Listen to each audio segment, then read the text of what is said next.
तन है माटी का ढीला, माटी का ढीला,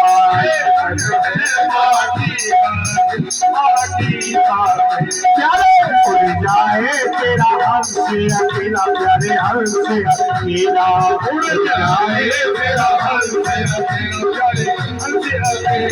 जैसे बबूला पानी को जाए बरसों जिंदगानी को, जैसे बबूला पानी को जाए बरसों जिंदगानी को, निकलने बदले अगरानी को जाए बरसों जिंदगानी को,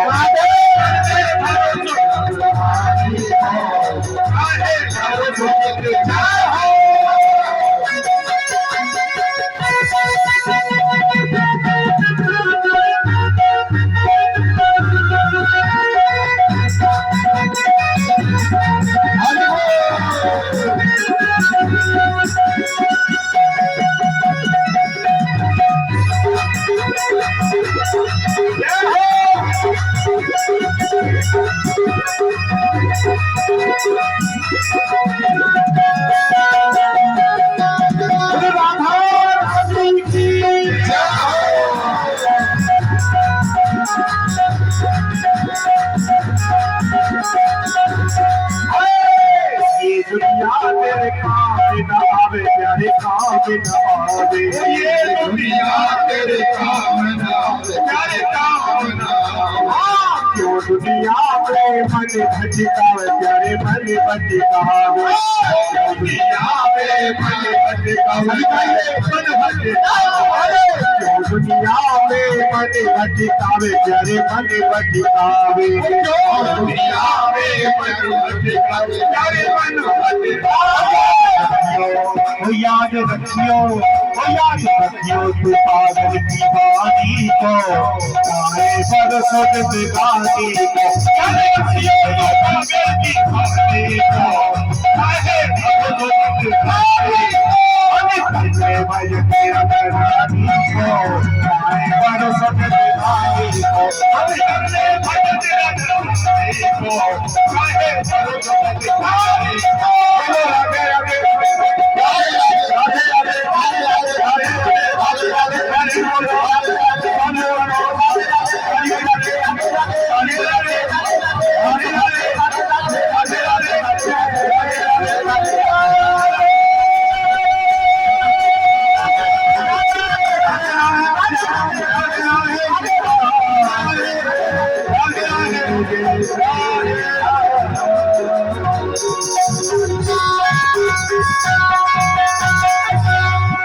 बोलो ब्रजराजेश्वरी राधा रानी।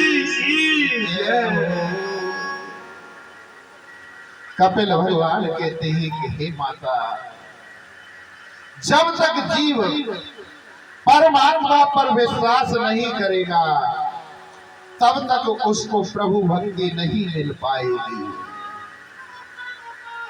इसलिए विश्वास होना अति आवश्यक है। परमात्मा के साथ में संबंध बनाओ, विश्वास रखो और अपना सब कुछ समर्पण कर दो तो तुम्हारी मुक्ति हो जाएगी। माता देवहूति कपिल भगवान के मुख से इन वाणियों को सुनकर गदगद हो गई, प्रबोधित हो गई। जब 10वीं भक्ति आती है 9 भक्तियों को पार करके, तो मनुष्य का शरीर 10वीं भक्ति में संपूर्ण शरीर पानी बन जाता है, जल बन जाता है। माता देवहूति के साथ में भी यही हुआ कि उनका संपूर्ण शरीर जल भर करके बहने लगा, सिद्धा नाम की सिद्ध नदी बन गई। कपिल भगवान ने अपनी माता को प्रणाम किया, उस नदी के जल का आचमन किया और वहां से चले गए सीधे गंगा क्षेत्र में, जहां आज भी गंगा क्षेत्र में कपिल भगवान का मंदिर है।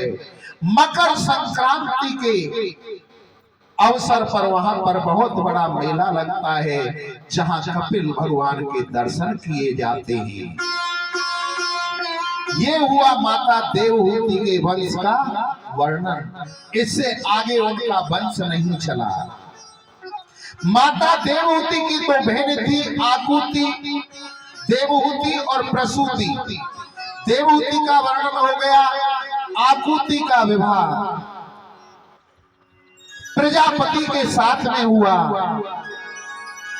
यहां पर यज्ञ भगवान का प्रादुर्भाव हुआ। और प्रसूति का विवाह प्रजापति के साथ में हुआ। दक्ष प्रजापति जो हुए, उनके यहाँ पर एक कन्या ने जन्म लिया जिसका नाम था सती। सती का विवाह भगवान शंकर के साथ में हुआ, परंतु कोई कारण ऐसे बने कि सुसर दामाद के संबंध अच्छे नहीं रहे। दक्ष महाराज ने यज्ञ किया, सबको निमंत्रण भेजा, परंतु अपने दामाद और बेटी को ही नहीं भेजा। अब तो जितने भी देवता थे सब कैलाश के ऊपर थे, अपने अपने वाहन लेकर के आ रहे। सती माता ने भगवान शंकर से पूछा, ये कहां जा रहे हैं? बोले तुम्हारे पिता ने यज्ञ किया है, उसमें जा रहे हैं। बोले हम भी जाएंगे। कि देवी जब वो पिता गुरु के यहाँ से किसी के यहाँ से निमंत्रण आए तो नहीं जाना चाहिए। गुरु के यहाँ तो जा सकते हैं, परंतु पिता और अन्य के यहाँ नहीं जाना चाहिए। परंतु सती नहीं मानी और सती चली जाती है। वहां जाकर के देखा कि सबके भाग निकाले हुए हैं, भगवान शंकर का भाग नहीं निकाला। सती ने अपने पति का अपमान समझ करके कि जहां मेरे पति का मान सम्मान नहीं, वहां मुझे रहने का कोई अधिकार नहीं है, अपने आप को ही यज्ञ कुंड में डाल करके भस्म कर दिया। भगवान शंकर को जब इस बात का पता चला तो उन्होंने अपनी जटाओं से एक बाल को उखाड़ा और पृथ्वी पर पटका। वीरभद्र नाम का गण उत्पन्न हुआ। वीरभद्र ने जाकर के सारे यज्ञ को विध्वंस कर दिया और राजा दक्ष को सर से अलग कर दिया। यज्ञ अधूरा रह गया, और यज्ञ अधूरा रह जाए तो बहुत बड़ा पाप। देवताओं ने भगवान शंकर की स्तुति की। भगवान शंकर आए, बोले भोले बाबा, हे महादेव, देवों के देव, आप कैसे भी इस यज्ञ को पूर्ण करा दो, नहीं तो सृष्टि पर प्रलय आ जाए। बोले इसका कार्य तो नहीं था यज्ञ को पूर्ण कराने का, परंतु आप कह रहे हो तो जिसका पहले सर मिल जाए वो ले आओ। तो बकरे का सिर काट करके दक्ष महाराज के सिर पर जोड़ा। तभी से बकरा बम बम बोलता है ना, तभी से ये बम बम बोला जाता है। उस यज्ञ को पूर्ण कराया। जो गोले में यज्ञ में आहुति दी जाती है ना, काट करके, वो इसी का प्रतीक है। यज्ञ को पूर्ण करा करके भोले बाबा सती के शरीर को अपने कंधे पर लेकर वहां से चल देते हैं। बोले इस शरीर में से मोह हटाना होगा, नहीं तो वैराग्य सारे संसार को सता देगा। भगवान विष्णु ने अपने सुदर्शन चक्र को छोड़ा और अप्रत्यक्ष रूप में सती के शरीर के टुकड़े हुए, 52 टुकड़े हुए, और जहां जहां सती का टुकड़ा पड़ा सिर का, वहीं पर एक एक मातेश्वरी का सिद्ध पीठ बन गया। काल का ज्वाला जी वृंदावन में कात्यायनी माता, जहां जहां उनके टुकड़े जाकर के गड़े, वहीं वहां सिद्ध पीठ बन गया। ये हुआ आकुति, देवहूति और प्रसूति के वंश का वर्णन। उनके दो पुत्र थे, प्रियव्रत और उतानपाद। प्रिय माने जिसने अच्छी प्रतिज्ञा कर रखी हो उसे प्रियव्रत कहा जाता है, और उतानपाद जिसने ऊंचा प्रतिष्ठा प्राप्त कर रखी हो उसे उतानपाद कहा जाता है। महाराज उतानपाद की पत्नी का नाम था सुनीति। जो नीति के अनुसार चले उसे सुनीति कहा जाता है। गृहिणी उसी को कहा जाता है जो नीति के अनुसार गृह के कार्य को करता है। घर को घर नहीं कहा जाता। घर की जो लक्ष्मी पत्नी होती है उसी के कारण घर बनता है, उसी को गृहिणी कहा गया है। जहां नारी की पूजा होती है, यत्र पूजते नारी तत्र रमते देवता। जहां नारी का मान सम्मान होता है, पूजा जाता है, वहां देवता वास करते हैं, लक्ष्मी वास करती है उस घर में। और जहां नारी का अपमान होता है, नारी को नहीं पूजा जाता, वहां लक्ष्मी भी ज्यादा दिन नहीं ठहर पाती। महाराज उतानपाद की पत्नी का नाम था सुनीति। एक बार राजा उतानपाद जंगल में शिकार खेलने के लिए जाते हैं कि वहां उन्होंने एक कन्या को देखा जिसका नाम था सुरुचि। जो अपनी रुचि के अनुसार चले उसे सुरुचि कहा गया। बहुत सुंदर थी। राजा उतानपाद देखकर उसको मोहित हो गए उस पर, और गंधर्व विधि से उससे विवाह करके उसे अपने घर ले आए। और जब घर लेकर के आए तो उस सुरुचि ने वहां एक नारी को देखा। बोले ये कौन है? कि ये हमारी पहली पत्नी है सुनीति। जो नई पत्नी लेके आए थे सुरुचि, कहने लगी कि अगर ये घर में रहेगी तो मैं घर में नहीं रहूंगी, अगर मुझे घर में रखना है तो इसको घर से निकालना होगा। नई पत्नी के प्रति ज्यादा प्रेम था, आसक्त था। राजा ने अपनी पत्नी को घर से निकाल दिया, और जिस समय घर से निकाला था उस समय वो पत्नी सुनीति गर्भवती थी। संतों के आश्रम में चली गई और वहां उसने एक बालक को जन्म दिया। उस बालक का नाम था ध्रुव। होनहार बिरवान के लखत चीकने पार। जो होनहार बच्चे होते हैं ना, उनके चिकने पत्ते शुरू से ही दिख जाते हैं। ऐसे ही ये बालक ध्रुव था, बड़ा तेज था इस पर। माता सुनीति इस बालक को लेकर संतों के आश्रम में रहती, संतों की बहुत सेवा करती। जब बालक 4 वर्ष का हो गया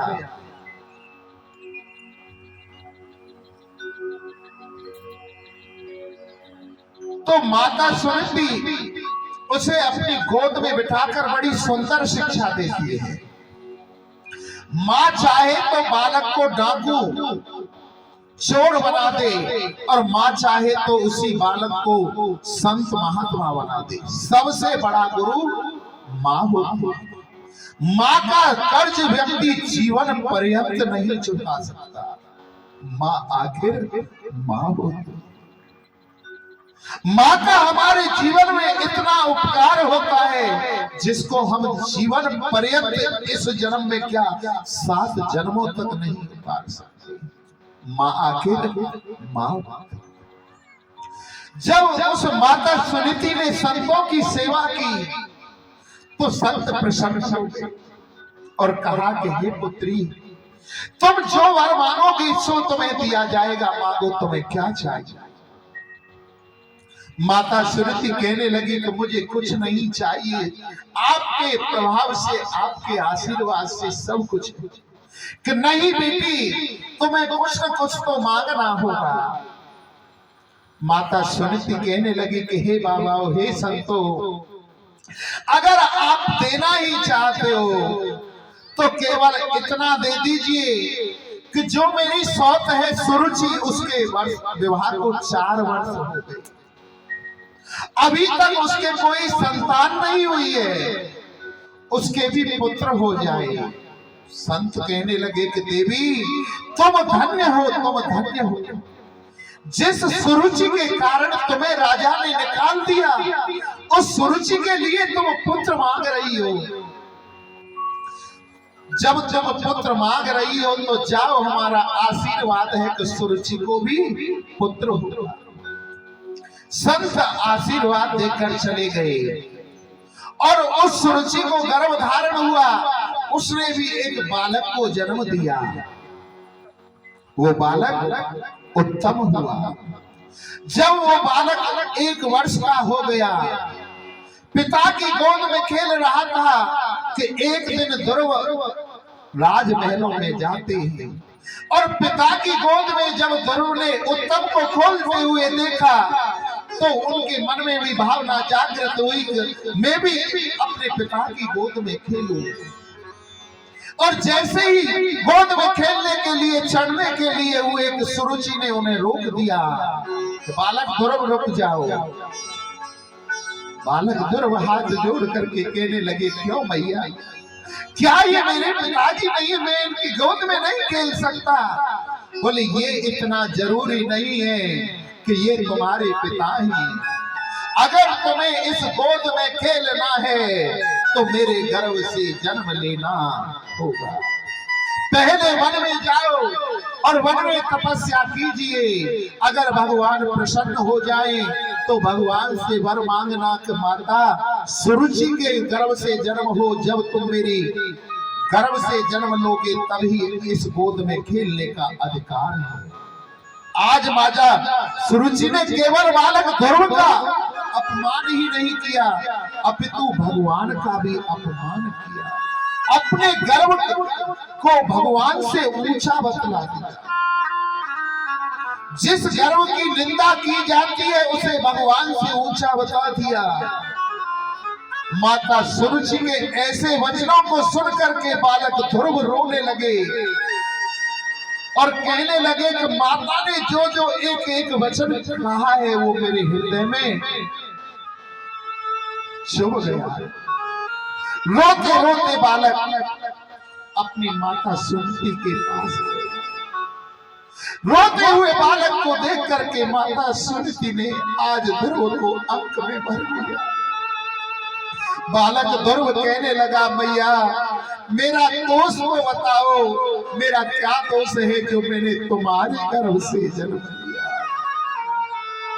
बोले पुत्र क्या बात हुई? कि माता सुरुचि की सारी बात बतलाई। माता सुनीति ध्रुव को समझाती है कि हे पुत्र, वैसे एक बात कहूं तो सुरुचि ने कोई गलत नहीं कहा, भगवान का भजन करने के लिए ही तो कहा है। पुत्रवती युवती जग सोई, रघुपति भगत जासु सुत होई। इस संसार में पुत्रवती तो नारी वही होती है जिसका सुत पुत्र प्रभु का भक्त होता है।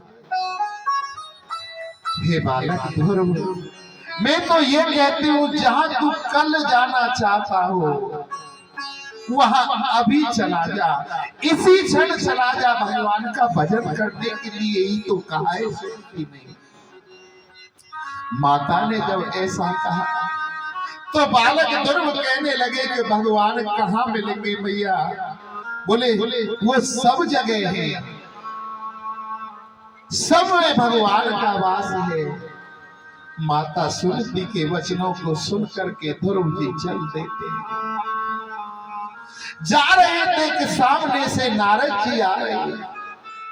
नारद जी मन में सोच रहे हैं कि ये बालक मुझे अगर शिष्य के रूप में मिल जाए तो मेरा जीवन सफल हो।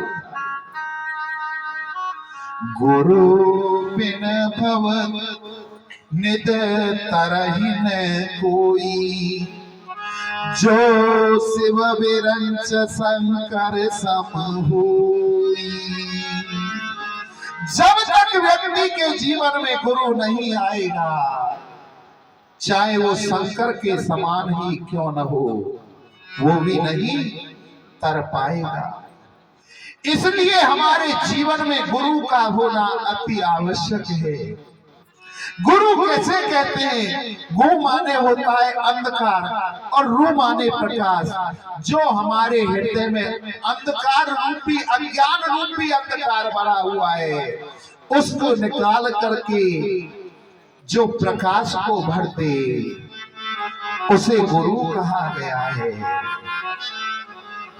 मेरे सतगुरु दीन दयाल, काग से हंसा बनाते हो। मेरे सतगुरु दीन दयाल, काग से हंस बनाते हैं। मेरे सतगुरु दीन दयाल, काग से हंस बनाते हैं। हाँ, मेरे सतगुरु दीन दयाल, काग से हंस बनाते हैं। ओ मेरे सतगुरु दीन दयाल, काग से हंस बनाते हैं। हाँ, हंस बनाते हैं कि भव से पार लगाते हैं। हो, हंस बनाते हैं कि भव से पार लगाते हैं। मेरे सतगुरु दीन दयाल, काग से हंस बनाते हैं। मेरे सतगुरु दीन दयाल, काग से हंस बनाते हैं। हरि बोल, जय भगवान जी। जय हो।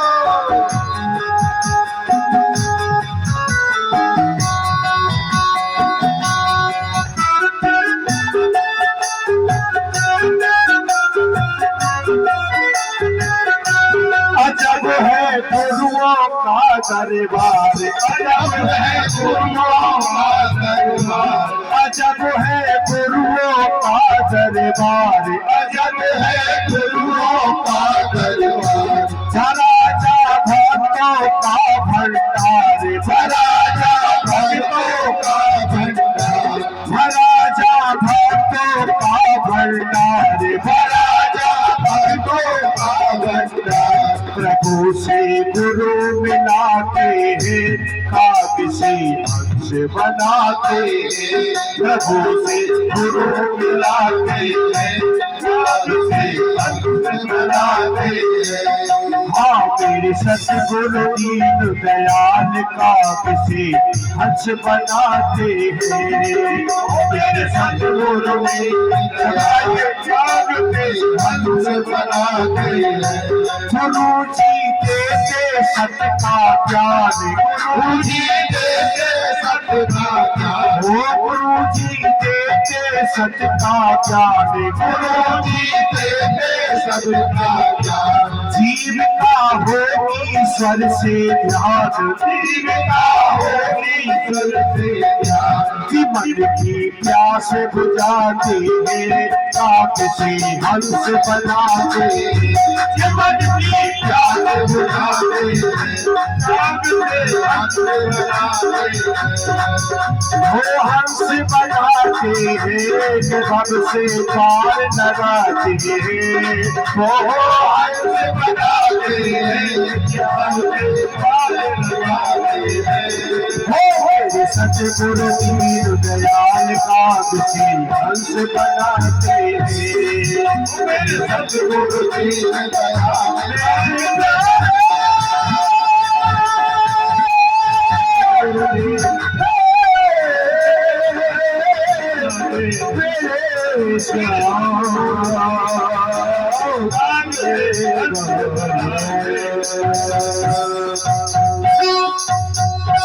बोलो सतगुरु भगवान की जय हो।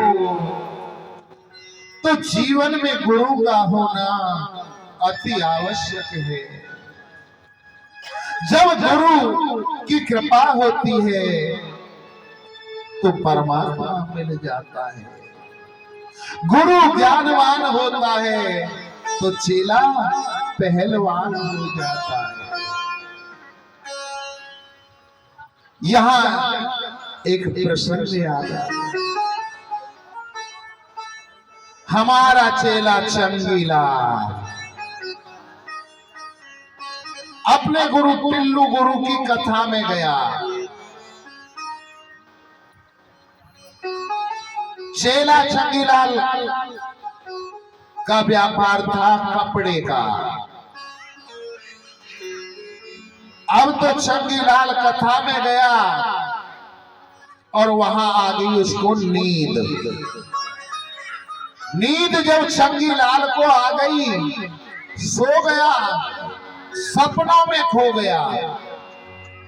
सपने में भी क्या, दुकानदारी कर रहा था, दुकान थी उसकी कपड़े की।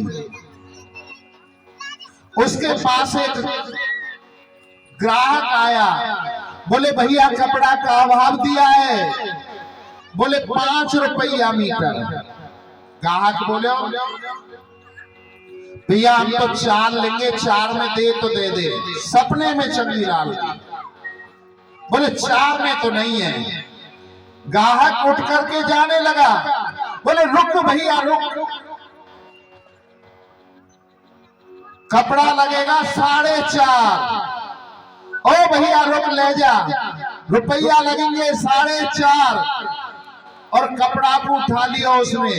कपड़ा क्या उठायो कि चंगीलाल के सामने बैठा हुआ था, दूसरा भक्त कथा सुन रहा था, उसके कुर्ता को पकड़ लिया। कपड़ा लगेगा रुपया 4.5 और अगले वाले दिन को कुर्ता दीनो था। चंगीलाल ने अगले वाले को अरे क्या करे, बोले क्या करे तेरे, हमारी नींद खुलवा दी, हमारा तो काम को बेगा दियो तेने और दिया। बोले कथा सुन लो बेरी, अभी कपड़ा बेच रो। बोले राधे राधे।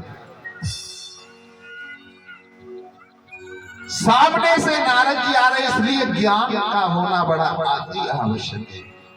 नारद ज्ञानम ददाति इति नारद, जो ज्ञान को प्रदान करता है उसे नारद कहा जाता है। नारद जी ने मन में सोचा कि ये बालक मुझे शिष्य के रूप में मिल जाए तो मेरा जीवन भी धन्य हो जाए, परंतु पहले इसकी मैं परीक्षा लेकर के देखता हूं, ये परीक्षा में सफल होता है कि नहीं। जैसे ही संत नारद पहुंचे तो उनके चरणों में दंडवत प्रणाम किया, लंबा लेट गया। बोले पहली कसौटी पर तो पार निकला। संत को देख करके दंडवत प्रणाम करता है। बोले किसके पुत्र हो, कहां जा रहे हो, कहां से आए हो। बोले हम उत्तानपाद के पुत्र हैं, ध्रुव हमारा नाम है और भगवान को प्रकट करने के लिए इस वन में आए हैं। बोले वन में कोई भगवान नहीं रहते, वन में शेर रहता है, घर को लौट जाओ। बोले मेरी माँ ने कहा था कि शेर के अंदर भी भगवान का वास है। बोले विश्वास भी पक्का है। बोले दिन में भोजन कितनी बार करते हो। बोले मैया जितनी बार कराती है, 4 बार कराती है तो 4 बार कर लेते हैं, 5 बार कराती है तो 5 बार कर लेते हैं। बोले जहाँ मैया नहीं बैठी, यहाँ बब्बर शेर रहता है, घर को लौट जाओ। ध्रुव जी ने कितनी सुंदर बात, जब दांत नहीं तब दूध दियो, अब दांत दिए कछु और भी दियो। कि जब बालक के दांत नहीं होते, वो परमात्मा इतना दयालु है कि माता के स्तनों में पहले ही दूध भेज देता है।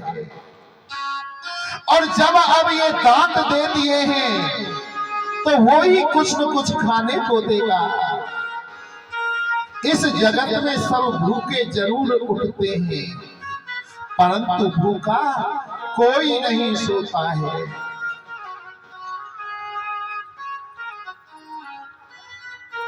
प्रभु इतना दयावान है,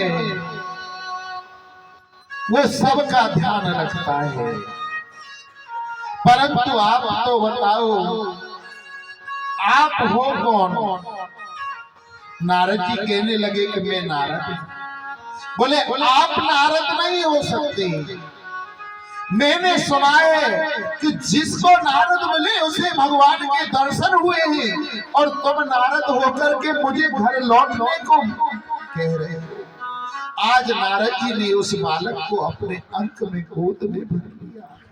कहे बेटा, मैं तो तुम्हारी परीक्षा ले रहा था, तुम परीक्षा में सफल हुए। मैं तुम्हें गुरु मंत्र देता हूं, और जाओ, मेरा वचन है उस गुरु मंत्र के सहारे तुम भगवान के दर्शन कर लोगे। नारद जी ने गुरु मंत्र दे दिया, ओम नमो भगवते वासुदेवाय। बोले बेटा, यमुना जी में स्नान करके और तुम इस मंत्र का जप करना, तुम्हें भगवान अवश्य मिल जाएगा। नारद जी के कहने पर बालक ध्रुव ने गंगा में स्नान किया, गंगा के जल का आचमन किया, और गुरु के दिए हुए महीने मंत्र का जप प्रारंभ कर दिया।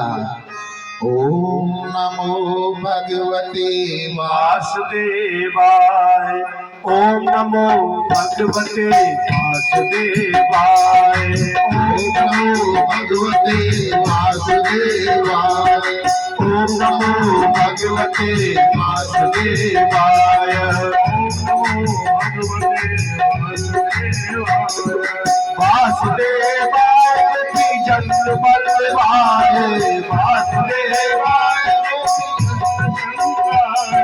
वासुदेवाय गोपी जल बलवाय वासुदेवाय, गोपी जल बलवाय, ओम नमो भगवते वासुदेवाय। गाइए, ओम नमो भगवते वासुदेवाय, ओम नमो भगवते वासुदेवाय, ओम नमो भगवते वासुदेवाय। हमारे परम आदरणीय पंडित टेकचंद जी आज की जो दान राशि आई है उसके बारे में थोड़ा बोलेंगे। तो भैया जी ये पर्ची वहाँ पहुँचा दीजिए, कौन कौन का कितना है। आज जो हमको यहाँ कुछ मुद्राएं प्राप्त हुई हैं, उन दानदाताओं के नाम कितना किससे आया है, कौन सी सोसाइटी से, कौन से मकान नंबर से, वो आप श्रवण करेंगे। ये सुनाइए। बोले वृंदावन में हरिलाल की जय हो। महापुराण की जय। कुछ दानदाताओं के नाम हैं, सभी लोग करसम धनी मलयाती का जाते हुए धन्यवाद करें। जब भी दान आए, श्री वृंदावन सोसाइटी से श्रीमती मंजू बहन जी मोदी केयर वाले 1100 रुपये दान कर रहे हैं। इनके लिए जोरदार तालियां बजाते हुए इनके भंडार को भरा रखे ठाकुर जी सभी मनोकामना पूरी करें। इसी प्रकार से दानदाताओं की अगली सूची श्री वृंदावन सोसाइटी से श्री रविंद्र गोयल जी 1100 रुपये दान कर रहे हैं। इनके लिए बहुत बहुत साधुवाद, बहुत बहुत ठाकुर जी की तरफ से पूर्ण आशीर्वाद, उनकी सारी मनोकामना पूरी करें। वृंदावन सोसाइटी से श्री आयुष जी जुनेजा परिवार 1100 रुपये दान कर रहे हैं। इनके लिए बहुत बहुत साधुवाद, बहुत बहुत ठाकुर जी के शिवन कृपा इन पर बनी रहे। और इसी जुनेजा परिवार से एक छोटी सी बच्ची है, उसकी तरफ से भी 151 रुपये आए हुए हैं। जोरदार करतल ध्वनि से ताली से स्वागत करते हुए उस बच्ची को ठाकुर जी स्वस्थ रखें और सारी मनोकामना पूरी करें। वृंदावन सोसाइटी से श्री सुशील कुमार सेठी जी हैं, जिनने 51 रुपये का दान किया है। उनके लिए बहुत बहुत धन्यवाद, बहुत बहुत साधुवाद। और वृंदावन सोसाइटी से श्री प्रधान जी हैं जी, श्री डॉक्टर संपत शर्मा जी, इनने 501 रुपये दान किया है। इनके लिए बहुत बहुत साधुवाद। इनका ठाकुर जी भरपूर भंडार भरा रखें, सारी मनोकामनाएं पूरी करें। श्रीमान श्री रजनीश शर्मा जी 1100 रुपये दान कर रहे हैं। इनके लिए बहुत बहुत साधुवाद, बहुत बहुत ठाकुर जी कृपा से पूर्ण आशीर्वाद इन पर बनाए रखें। और अगले क्रम में श्री वृंदावन सोसाइटी से श्री हरिंदर पटेल जी जो चौकीदार है, इनके लिए जोरदार ताली बजाते हुए। देखो एक चौकीदार जो गार्ड है वो भी एक परदेसी है, लेकिन वो भी श्रीमद् भागवत महापुराण में सम्मिलित हो रहे हैं। ऐसे भक्तों को जोरदार तालियों से स्वागत करें। इसी प्रकार से सभी का मनोबल बढ़ता रहे। उनने 1 से 1 रुपए का दान किया है, उनके लिए बहुत बहुत साधुवाद, बहुत बहुत धन्यवाद। श्री हुड्डा सेक्टर से मकान नंबर 2254 श्री आशीष शर्मा जी मेडिकल वाले हैं, इनने 501 रुपए का दान किया है, इनके लिए बहुत बहुत साधुवाद, बहुत बहुत धन्यवाद। और इसी क्रम में हुड्डा सेक्टर से मकान नंबर 246 श्री लक्ष्मण शर्मा जी, ये भी मेडिकल वाले हैं, इनने भी 501 रुपए का दान किया है, इनके लिए बहुत बहुत साधुवाद, बहुत बहुत धन्यवाद। ठाकुर जी सभी की मनोकामना पूरी करें। हुड्डा सेक्टर से मकान नंबर है 247 श्री संजय गर्ग जी, इनने 501 रुपए का दान किया है, इनके लिए बहुत बहुत साधुवाद, बहुत बहुत धन्यवाद। हुड्डा सेक्टर से मकान नंबर 240 पप्पन प्लाजा होटल है शर्मा जी का, उनने 1101 रुपए का दान किया है, उनके लिए बहुत बहुत साधुवाद, बहुत बहुत धन्यवाद। आसियाना सोसाइटी से श्री हमारे परम पूजनीय बाबा जी श्री चरण सिंह शर्मा जी पेलक वाले, इनने 2100 रुपए का दान किया है, इनके लिए बहुत बहुत धन्यवाद, बहुत बहुत साधुवाद।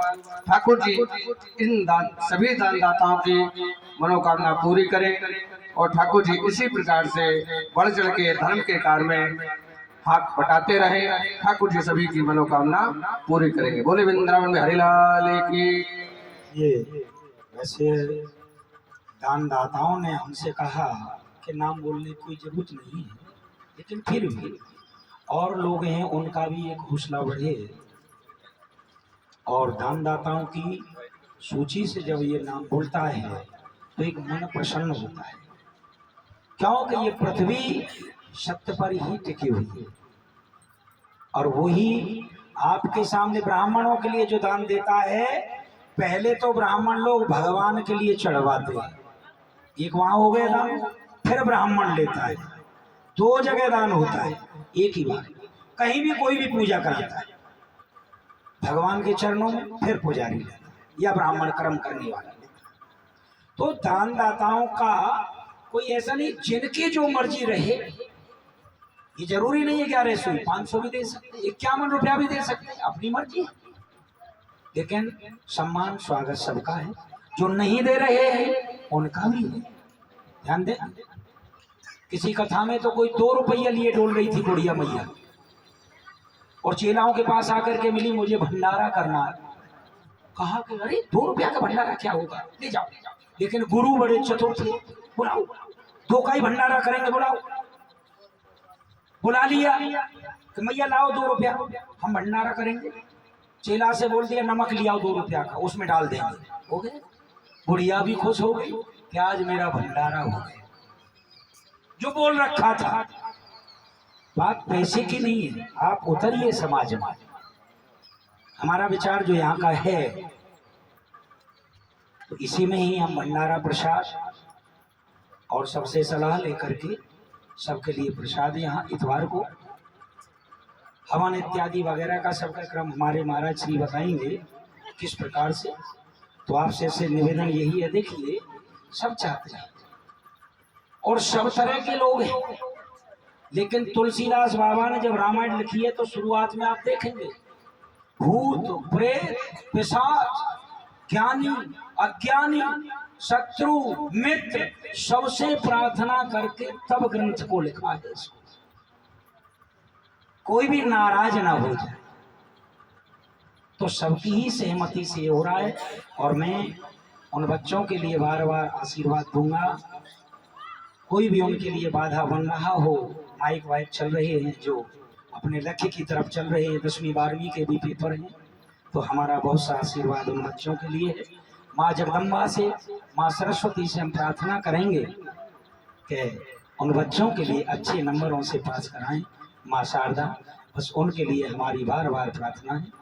तो इस तरह देखिए दान करने से वैसे सब लोग जुड़े हुए हैं, एक एक संस्थाओं से जुड़े हुए हैं और सब दे रहे हैं। कोई मथुरा, वृंदावन, काशी, बनारस सब जगह दे रहे हैं और देने वालों के पास में लोग जाते हैं। क्यों दे? जो नहीं देता तो वहां काहे जाते? कोई नहीं जाता। मंच पे ऐसे ही कथा हो रही थी, एक बेचारा बड़ी देर से सोच रहा है, सब लोगों ने 1100 रुपया बोलवाए, उसने भी बोल दिया भैया। कुछ लोगों ने गुप्त दान दिलवाया, गुप्त दान हमारा भी लिख दो भैया, बोल दो कितना 1100, कि भैया 1100 रुपया गुप्त दान और आए हैं, बोल दिया। फिर वो बोला अरे अब के ऐसा बोल दो कि मंच पे बैठे हैं वो, फिर ये भी बोल दिया कि मंच पे बैठे हैं। फिर कहा अरे वो तीसरे नंबर पे बैठे हैं मंच पे, ऊपर लाल कुर्ता पहने हुए, तो फिर ये गुप्त दान कहाँ है? दूसरी फिर कहा अब सुबह गए पैसा लेने, चेक ले लिया, उस पर साइन हस्ताक्षर नहीं किया, बैंक में गए कि भाई ये नहीं चलेगा, हस्ताक्षर करा के लाओ, साइन करा के लाओ तभी तो होगा। वो गए इस पे साइन करिए, चेक पर ये चल नहीं रहा है, वो साइन कर देंगे, नाम लिख देंगे, फिर गुप्त दान कहाँ है वो? यानी सारी बातें वहां कर दी नहीं और अब साइन करने में शो नहीं हो रहा है।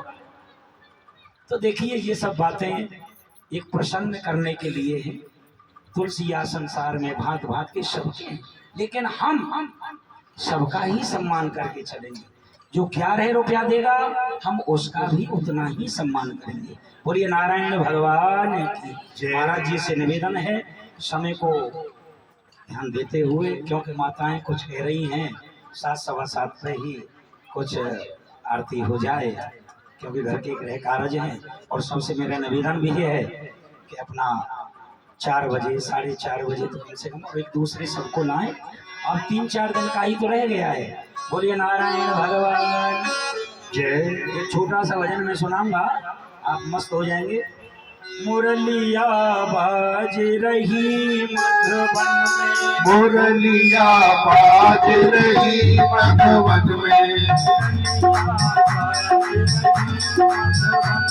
मुरलिया बाज रही मधुबन में, आग लगी तन मन सखी, आग लगी मधुबन में, मुरलिया मुरलिया मुरलिया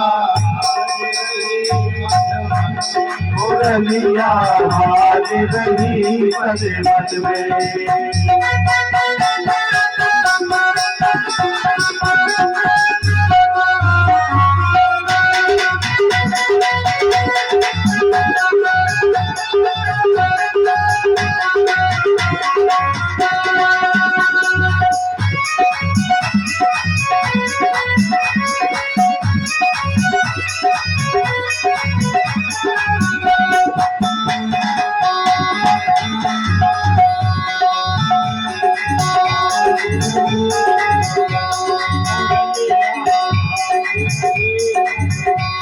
मुरलिया बाज रही मधुबन में, ऐसी बाजी में तो उठ कर भागे, ऐसी बाजी में तो उठ कर भागे, ऐसी बाजी में तो उठ कर भागे, ऐसी बाजी में तो उठ कर भागे।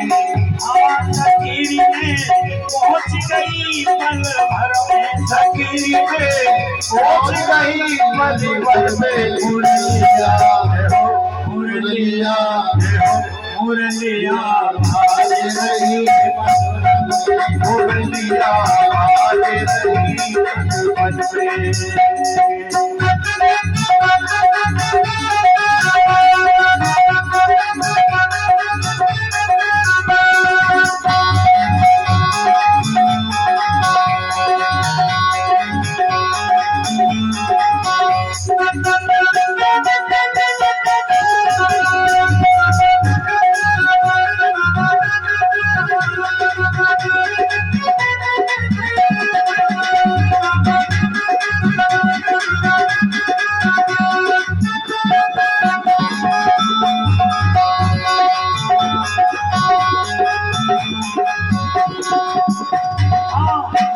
पड़ी थी मैं तो अपने भवन में, सोई पड़ी थी मैं तो अपने भवन में, सोई पड़ी थी मैं तो अपने भवन में, सोई पड़ी थी मैं तो अपने भवन में।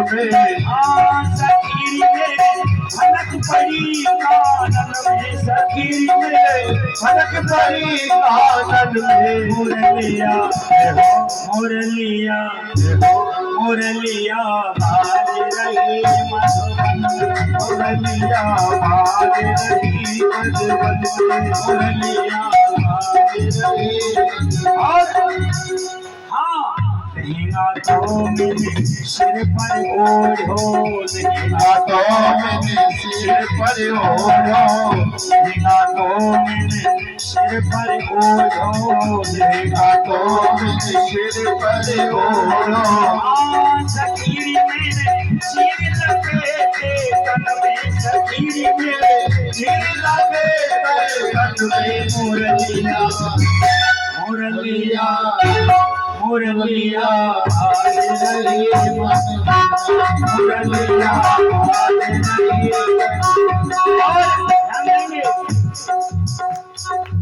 गजरा तो मैंने मस्तक पे लगाए लियो, गजरा तो मैंने मस्तक पे लगाए लियो, गजरा तो मैंने मस्तक पे लगाए लियो, गजरा तो मैंने मस्तक पे लगाए लियो।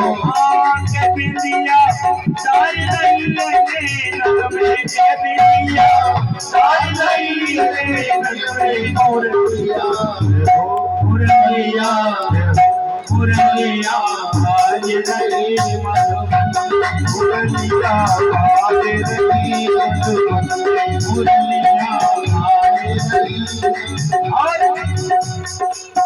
बिछुआ तो मैंने कानों में पहने, बिछुआ तो मैंने कानों में पहने, बिछुआ तो मैंने कानों में पहने, बिछुआ तो मैंने कानों में पहने। के पायल पहन रही है गले में, के पायल पहन रही है गले में, मुरलिया मुरलिया मुरलिया बाज रही मधुबन, मुरलिया बाज रही मधुबन, मुरलिया मुरलिया बाज रही मधुबन, मुरलिया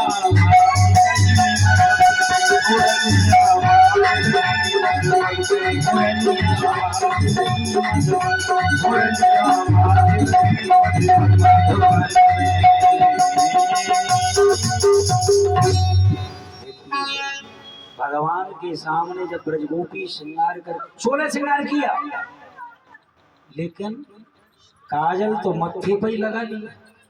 ध्यान दें, ब्रजगोपियों ने सोचा कि हम कितने भी अच्छे से लगा के जाएं, भगवान से सुंदर तो नहीं हो सकती है, इसलिए पूर्ति कर लेती है, टाइम खराब नहीं करेंगे, तो उल्टा सीधा लपेट के। अब इसी बात को ध्यान देंगे, छोटा बच्चा हो जो घुटवन चलता हो, उसके सामने श्रृंगारदानी आ जाए जो माताएं बहनों की हैं, वो देखो कहाँ कहाँ लपेटता है उसको। तो माताएं उसको बच्चे को देख के हंसेंगी या क्या करेंगे? तो भगवान बड़े प्रसन्न हो गए, देखो कहाँ कहाँ लपेट के आई है।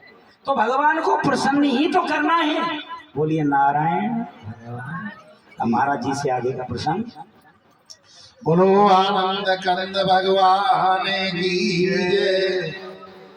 बालक ध्रुव की अखंड तपस्या चल रही है। तपस्या का पहला महीना 3 दिन तक कुछ नहीं खाते हैं, तीसरे दिन अपनी तपस्या से उठते हैं, जंगल में जाते हैं, वहां से फल तोड़ करके लाते हैं और तीसरे दिन फल को खाते हैं और फिर अपनी तपस्या पर बैठ जाते हैं और गुरु के दिए हुए मंत्र ओम नमो भगवते वासुदेवाय, ओम नमो भगवते वासुदेवाय, इस मंत्र का निरंतर जप चलता।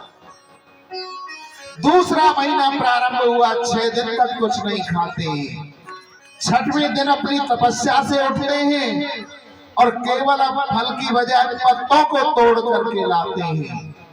और पत्रों को भी खा करके अपनी तपस्या पर बैठ जाते हैं और गुरु के दिए हुए मंत्र ओम नमो भगवते वासुदेवाय, ओम नमो भगवते वासुदेवाय, इसका जप चल रहा है। त्रिशान्ते त्रिशान्ते कथ्यं पदरासनम आत्मविद्वरासने मासम नित्याशारी। तीसरा महीना प्रारंभ हो गया। अब 9 दिन तक कुछ नहीं खाते हैं।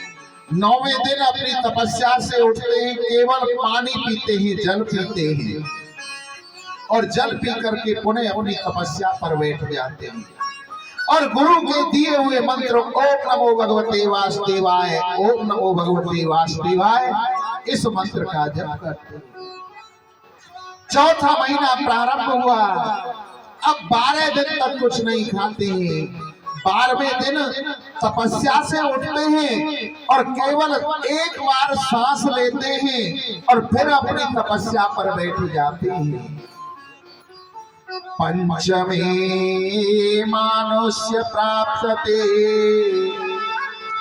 जित सांसो नपात्मज ध्यान ब्रह्म पदेनेव तस्थो स्थावरीवाचल। 5वां महीना प्रारंभ हो गया। अब तो उन्होंने सांस को लेना भी बंद कर दिया। जब बालक ध्रुव ने अपनी सांसों को बंद किया तो सबकी सांस बंद हो गई। देवता लोग ब्रह्मा जी के पास में गए कि हे ब्रह्मदेव, हे ब्रह्मदेव, हमें सांस नहीं आ रही है। ब्रह्मा जी कहने लगे कि यही दशा मेरी है। विष्णु जी के पास में जाते हैं। विष्णु जी ने कहा कि मेरा एक नन्हा सा बालक है जो तपस्या कर रहा है, मैं उसको अभी दर्शन देता हूं और तुम सबकी सांस आ जाए। विष्णु भगवान बालक ध्रुव को दर्शन देने के लिए आते हैं, परंतु ध्रुव जी तो अपने हृदय के अंदर भगवान की झांकी के दर्शन कर रहे थे। भगवान को 15 मिनट हो गए, 20 मिनट हो गए, तो प्रभु ने जो बालक ध्रुव के हृदय में झांकी थी उसको खींचा और जैसे ही वो झांकी खींची है तो ध्रुव के नेत्र खुल गए और जिस झांकी के वो हृदय में दर्शन कर रहे थे वो ही सामने प्रत्यक्ष देख करके मन प्रफुल्लित हो गया। बालक ध्रुव को वर दिया और कहते हैं जा पर कृपा राम की होई, ता पर कृपा करें सब। आज ध्रुव जी के ऊपर प्रभु की कृपा हुई तो उनके पिता उन्हें लेने के लिए आते हैं, राजगद्दी पर आसीन करते हैं। उसके बाद में पाख्यान श्री सुखदेव जी महाराज सुनाते हैं। श्री सुखदेव कहते हैं प्रियव्रत और उतानपाद जो भाई थे, उतानपाद का वंश आपको सुना दिया। जो प्रियव्रत थे उन्होंने प्रतिज्ञा कर ली कि इस संसार में मैं अंधकार नहीं छोड़ूंगा। सूर्य नारायण से ठन गई और सूर्य के समान ही उन्होंने रथ प्राप्त कर लिया। इसी वंश में आगे चल करके ऋषभ देव जी हुए।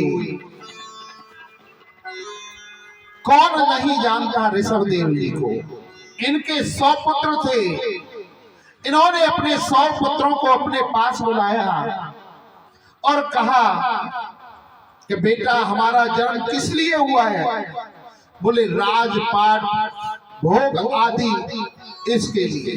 बोले नहीं बेटे, हमारा जो जन्म है भगवान का भजन करने के लिए हुआ है। हमें उठते बैठते प्रत्येक परिस्थिति में भगवान का भजन करना।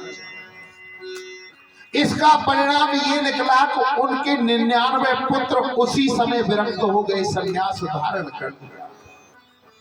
केवल बड़ा पुत्र जिसका नाम था भरत, उसको राजगद्दी पर आसीन किया। ऋषभ देव जी भी चले गए।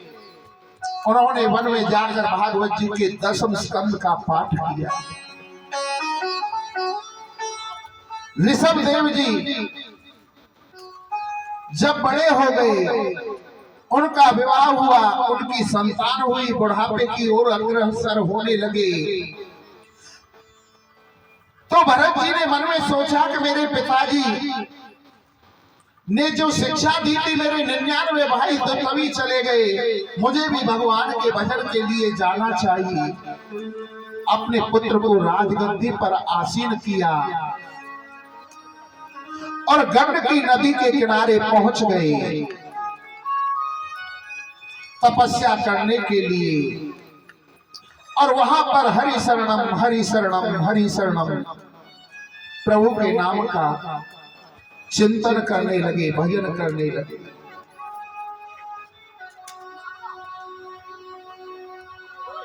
कई बार क्या होता है कि अपने मंत्र को सिद्ध करने के लिए जल में उतर करके तपस्या की जाती है।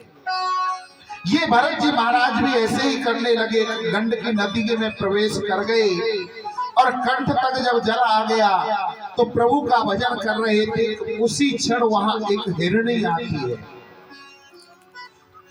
हिरणी गर्भवती थी, जल पीने के लिए जैसे ही उस नदी में पानी पीने लगी कि पीछे से शेर आता है और दहाड़ मारता है। हिरणी ने छलांग लगा दी। हिरणी ने जब छलांग लगाई, नदी में कूदी, प्रवेश पीड़ा हुई, उसने हिरण के बच्चे को जन्म दे दिया और उस हिरणी का प्राण हो गया। वो बच्चा बहता बहता हुआ भरत जी के पास आया। भरत जी ने उस बच्चे को अपने अंक में गोद में भर लिया।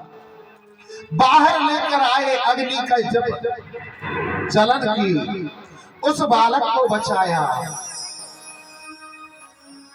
यहां तक उनका कर्तव्य ठीक था, उन्हें उसे छोड़ देना चाहिए था, परंतु उस बालक को छोड़ा नहीं, अपने पास हिरण के बच्चे को रख दिया।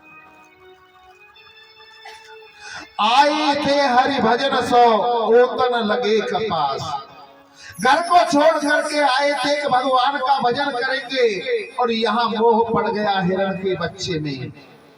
जो दिन में 18 घंटे माला करते थे प्रभु की, अब मुश्किल से दिन में 1 या 2 घंटे माला कर पाते, वो भी बंद होती जा रही। जब बिल्कुल अंत समय आ गया तो सोचने लगे कि मेरे मरने के बाद इस हिरण के बच्चे को कौन रखेगा, कौन इसका पालन पोषण करेगा। अंत मति सो गति, अंत समय में जैसी हमारी मति होगी वैसी गति होगी। निरंतर उस हिरण का ध्यान बना रहा और उनका प्राणांत हो गया। अगले जन्म में वही भरत जी हिरण के रूप में उन्होंने जन्म लिया, परंतु पूर्व जन्म की उन्हें याद बनी रही और हिरणों के साथ नहीं रहते थे, अकेले रहते थे। और हिरण हरी हरी घास खाते थे, सूखी घास खाते थे। एक दिन वन में आग लग गई, आंधी चली, बांसों का बत्ता, सब जीव वहां से भाग जाते हैं, परंतु ये नहीं भागे और वहीं पर इनका प्राणांत हो गया। तीसरा जन्म इनका आंगे रस नाम के एक पंडित जी थे। उनकी 2 पत्नियां थी। एक पत्नी से 2 पुत्र और 1 पुत्री थी और दूसरी पत्नी से जुड़वा संतान हुई। उस जुड़वा संतान में छोटे वाले भरत जी थे। इनके मस्तिष्क पर बहुत तेज था।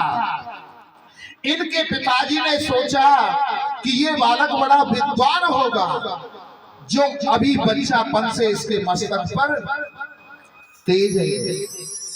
जब वो बालक 5 वर्ष का हो गया तो पंडित जी ने सोचा कि इसको बहुत बड़ा विद्वान बनाऊंगा, गायत्री मंत्र सिखाता हूं। गायत्री मंत्र सिखाया। परंतु भरत जी ने सोचा कि अगर मैंने आज पिताजी को गायत्री मंत्र सुना दिया तो कल कहेंगे कि इनको नवग्रह याद कराओ, परसों कहेंगे स्वस्ति वाचन याद कराओ, फिर कहेंगे कि जा बेटा कथा कराओ, मुझे इस चक्कर में नहीं पड़ना। एक भी मंत्र पिताजी को याद करके नहीं सुनाया।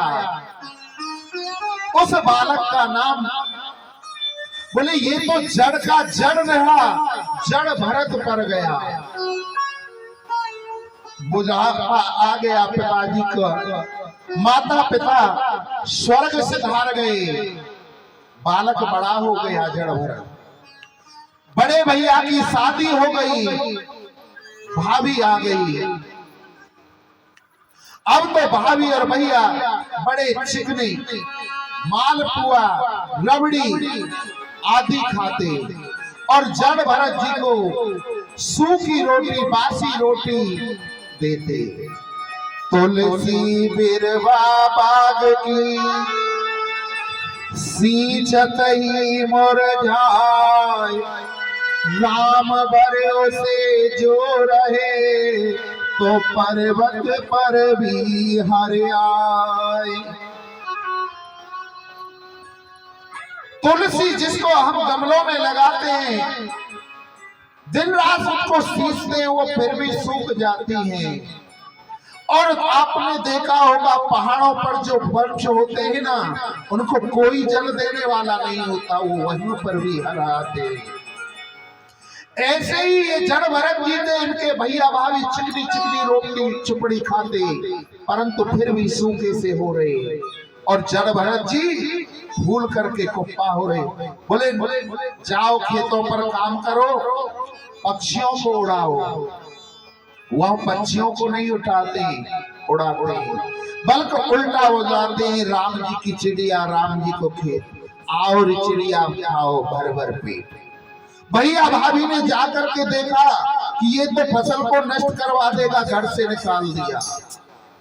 घर वहां से निकल करके चले तो चाह गई चिंता नसी, मनवा बे परवा, जिनको कछुना चाहिए सोई साहम सा। मन में कोई परवाह नहीं थी, वहां से चले जा रहे कि यक्षगण आ गए। बोले बड़ा हष्ट पुष्ट है, या कि अगर माता को बलि दी जाएगी तो मैया प्रसन्न हो जाएंगे। जड़ भरत जी को पकड़ करके मैया के मंदिर में ले गए और बलि देने को जब ही तैयार हुए कि साक्षात मैया प्रकट हो गई कि ये तो मेरा भक्त जड़ भरत है। और भैया जी आज नौमी है तो मैया की एक तो भेंट बनेगी। लाला जयप्रकाश जी ले मैया की एक भेंट।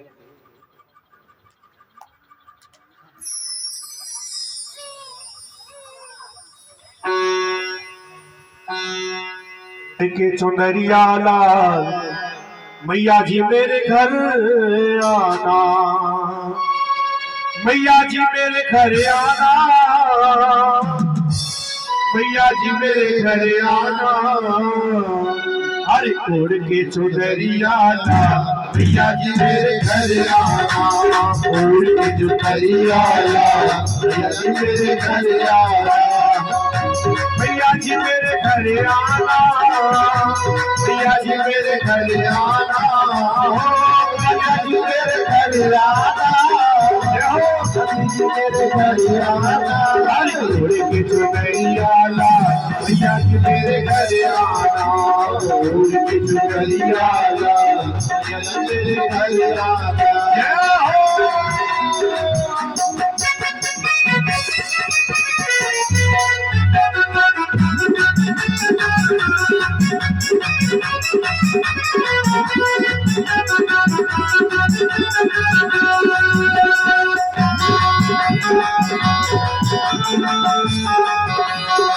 जग जगमग जगमग जोत जगी है, जगमग जगमग जोत जगी है, जगमग जगमग जोत जगी है, जगमग जगमग जोत जगी है।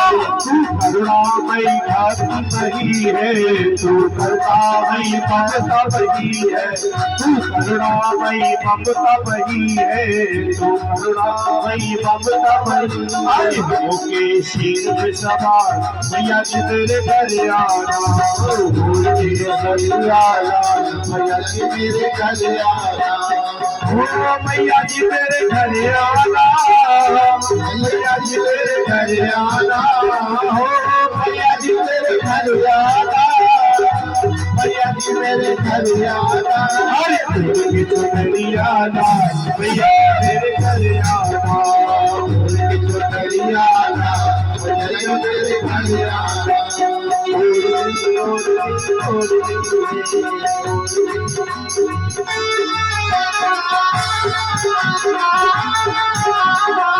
जय हो।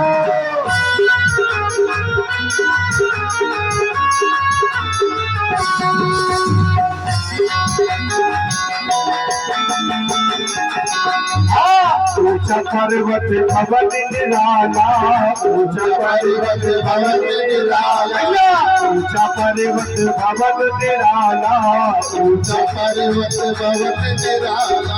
ममता पई है तू है ज्वाला, ममता पई है तू है ज्वाला, ममता पई है तू है ज्वाला, ममता पई है तू है ज्वाला। सुधरे रे संसार यार तेरे घर आना, हर कोई घर आना, तेरे घर आना, हो भैया जी मेरे घर आना, भैया जी मेरे घर आना, हो भैया जी मेरे घर आना, भैया जी मेरे घर आना, हर कोई घर आना, भैया जी मेरे घर आना, घर आना, मेरे घर आना।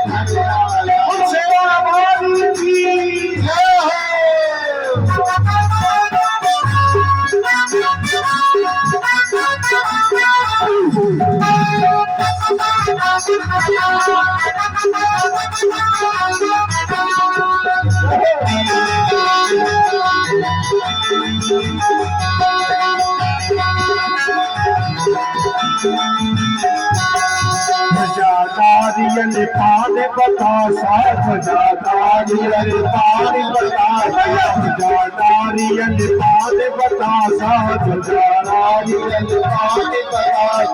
रूखा सूखा भोग है माता, रूखा सूखा भोग है माता, रूखा सूखा भोग है माता, रूखा सूखा भोग है बारंबार भैया जी मेरे घर आना, हरे भोज आना, भैया जी मेरे घर आना, भैया जी मेरे घर आना, भैया जी मेरे घर आना, भैया जी मेरे घर आना। तुलसीराम वाली की जय हो। श्री राधे। हमारे गिरजेश भैया भी पधार रहे हैं, सिंगल साहब भी आ रहे हैं। देखिए अब ये जो सुबह है 9 बजे से 10 बजे तक जो हमारा पूजन होता है, या 8 से 9 बजे तक भागवत जी का, अभी तो फिलहाल में हम ही कराने आ रहे हैं, हम और हमारी पंडितानी है। और कोई कराना चाहे तो वो करा सकते हैं। और दोपहर में भी आरती करते हैं और व्यास जी का पूजन होता है जब व्यास जी आते हैं। और किसी को भोजन प्रसाद अपने घर में कराना हो, 7-8 ब्राह्मण हैं ये, उन सब के लिए आप बुलवा सकते हैं, या किसी को जैसा भी जो बने जिससे। तो हमारा कहने का फर्ज है। अभी तो हम ही दोनों पूजा पाठ पे यहाँ आ रहे हैं, आज तीसरा दिन है, तो आप लोग इसमें सम्मिलित होंगे तो थोड़ा सहूलियत हो जाएगी उन पे भी। तो जितना भी आपसे बने, जैसे भी सहयोग बने वैसे आप लोग करेंगे। बस 15 मिनट के बाद में ही अब आरती शुरू होने वाली है। श्री राधे श्री राधे। सिंगल साहब जी पधार चुके हैं और गिरजेश भैया हैं और हमारे भक्तजन और बैठे हैं, सभी हमारे माननीय उन सब के लिए स्वागत है, सम्मान है। श्री राधे। बोलो आनंद कंद भगवान की जय। अब तो वहां से निकल करके आगे बढ़ते हैं। थोड़ी दूर चले तो सामने से रघुगढ़ की पालकी आ रही थी। पालकी को जो लेकर चलते हैं उनको कढ़ा बोलते हैं। एक कढ़ा की तबीयत खराब होने लगी तो कहा कि महाराज मुझ पर अब पालकी लेकर नहीं चला जाता है। रघुगढ़ ने कहा कि सारी प्रजा हमारी सेवक है, जो भी पहले मिले उसी को पालकी में जोड़ दीजिए। थोड़ी आगे बढ़े रघुगढ़ को सबसे पहले जड़ भरत जी दिख गए। बोले इसी को लगा लो, मोटा ताजा है। जड़ भरत जी को लगा लिया। जड़ भरत जी का नियम था कि 4 हाथ आगे की जमीन देखकर चलते थे कि उनके पैरों के नीचे कोई जीव ना आ जाए, कोई चीटा चीटी ना आ जाए। थोड़ी ही दूर चले कि 10-5 चीटी आते हुए दिखाई दी तो जड़ भरत जी ने छलांग लगा दी। और जब छलांग लगाई तो जो पालकी में बैठा हुआ है उसकी क्या दशा होगी आप जान सकते हो। उसका सीधा तरफ का माथा जाकर के पार्टी में लगा पालकी में, और एक जैसे 0 वाट का बल्ब होता है ना, ऐसा लट्टू सो यहाँ बोले क्या कर रहे हो, तुम्हें पालकी चलानी नहीं आती है, तुम्हें दंड मिलेगा। बोले महाराज हमें तो आती है, नए वाला जो लड़ाए है ना इसको नहीं आती। बोले इसको दूसरी तरफ लगा दो, इधर सही चलना।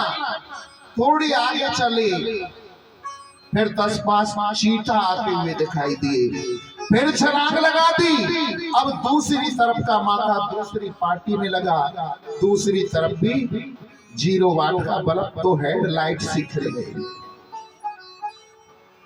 बोले तुम्हें मृत्यु दंड दिया जाएगा, या तो ढंग से चलाओ। रघुगढ़ की बात सुन करके जड़ भरत जी चुप रहे, चलते रहे। थोड़ी आगे बढ़ी तो बहुत बड़ी चितावट दिखाई दी, और जब ज्यादा बड़ी चितावट दिखाई दी तो दोनों पैरों से छलांग लगा दी।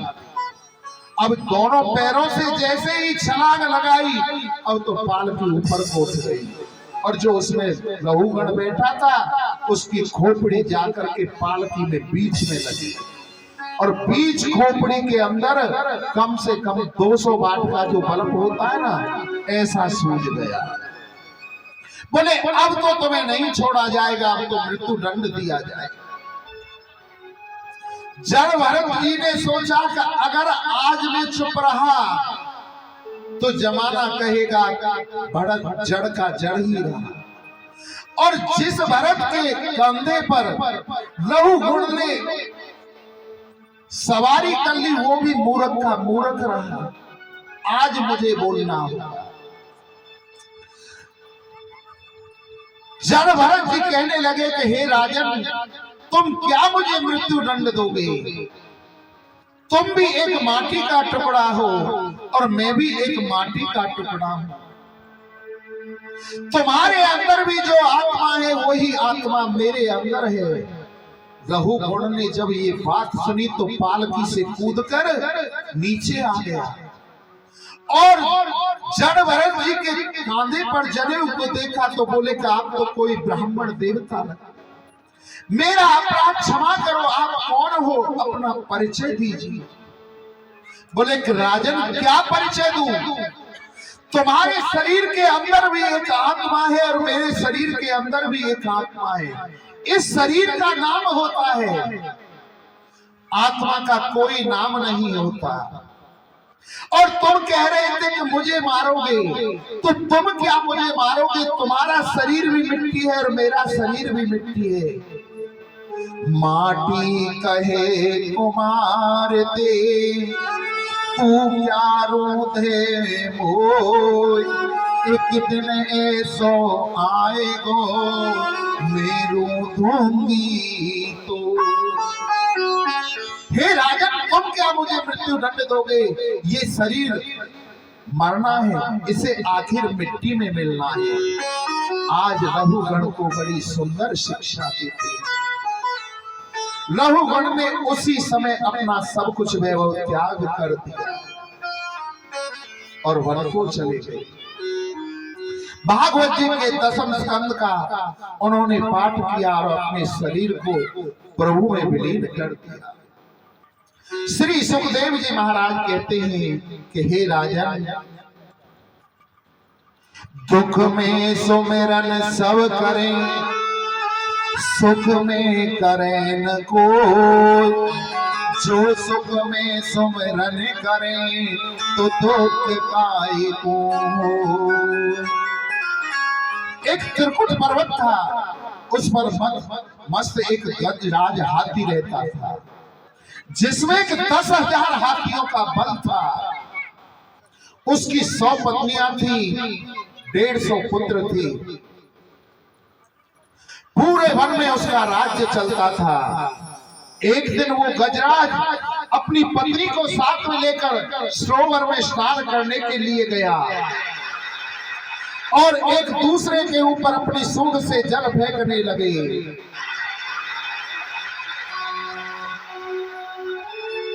गज को नहाना बड़ा सुंदर लगता है, तो उसी क्षण एक ग्राह ने आकर के गज के पैर को पकड़ लिया, हाथी के पैर। हाथी सोचने लगा कि अभी इसको पता नहीं है इसने किसके पैर को पकड़ा है। जब इसको पता चलेगा आकर के मुझसे माफी मांगेगा। नहाते रहे।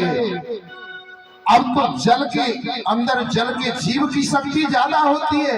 उसने हाथी को खींचना प्रारंभ किया, उसका रक्त चूसना प्रारंभ कर दिया। हाथी जब सोचने लगा कि मैं निर्बल हो रहा हूं, तो उसने देखा तो एक बहुत बड़ा ग्राह है जो उसको खींच रहा है। अपनी पत्नियों से, अपने पुत्रों से कहा कि हे पत्नियों, हे पुत्रों, मुझे बचाओ, मुझे बचाओ, मैं निर्बल हो रहा हूं। हथनियों ने और उसके बच्चों ने सूंड में सूंड मिलाई। हाथी को खींचना चाहा, परंतु एक तिलवर भी ऊपर नहीं आया। बच्चों ने अपनी सूंड को जिस पर अभिमान करते थे कि मेरे 150 पुत्र हैं, वो आज अपनी सूंड को छुड़ा करके चल दिए। पत्नियां लगी रही 10-5 दिन तक। उन्होंने भी देखा कि स्वामी नहीं चल रहे, उन्होंने भी अपनी सूंड को हटाया, सबको छोड़ करके। हाथी ने देखा कि जिन पत्नी और बच्चों को मैं अपना मानता था, वो आज मुझे सब छोड़ करके चल दिए हैं। कोई भी सहारा नहीं है। तो देखा कि अगर कोई सहारा है तो वो तो गोविंद है। पकड़ लो हाथ बने वारी, पकड़ लो हाथ गिरधारी, नहीं तो डूब जाएंगे। पकड़ लो हाथ बनवारी, नहीं तो डूब जाएंगे। हमारा कुछ न बिगड़ेगा, हमारा कुछ न बिगड़ेगा, तुम्हारी राज जाएगी। पकड़ लो हाथ बनवारी, कहीं तो डूब जाएगी। बनवारी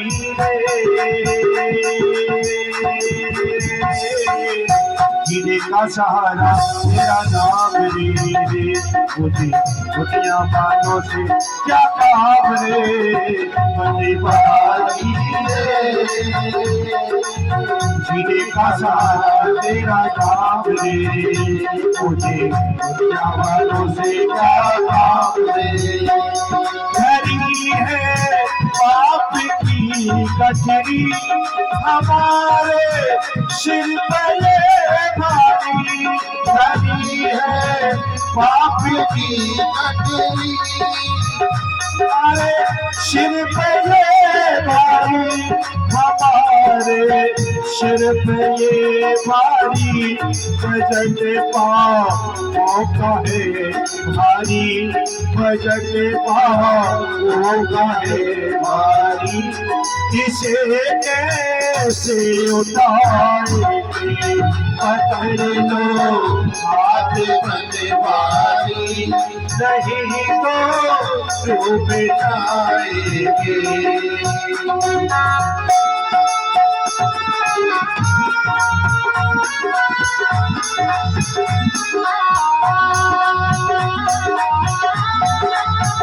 हे प्यारे जय हो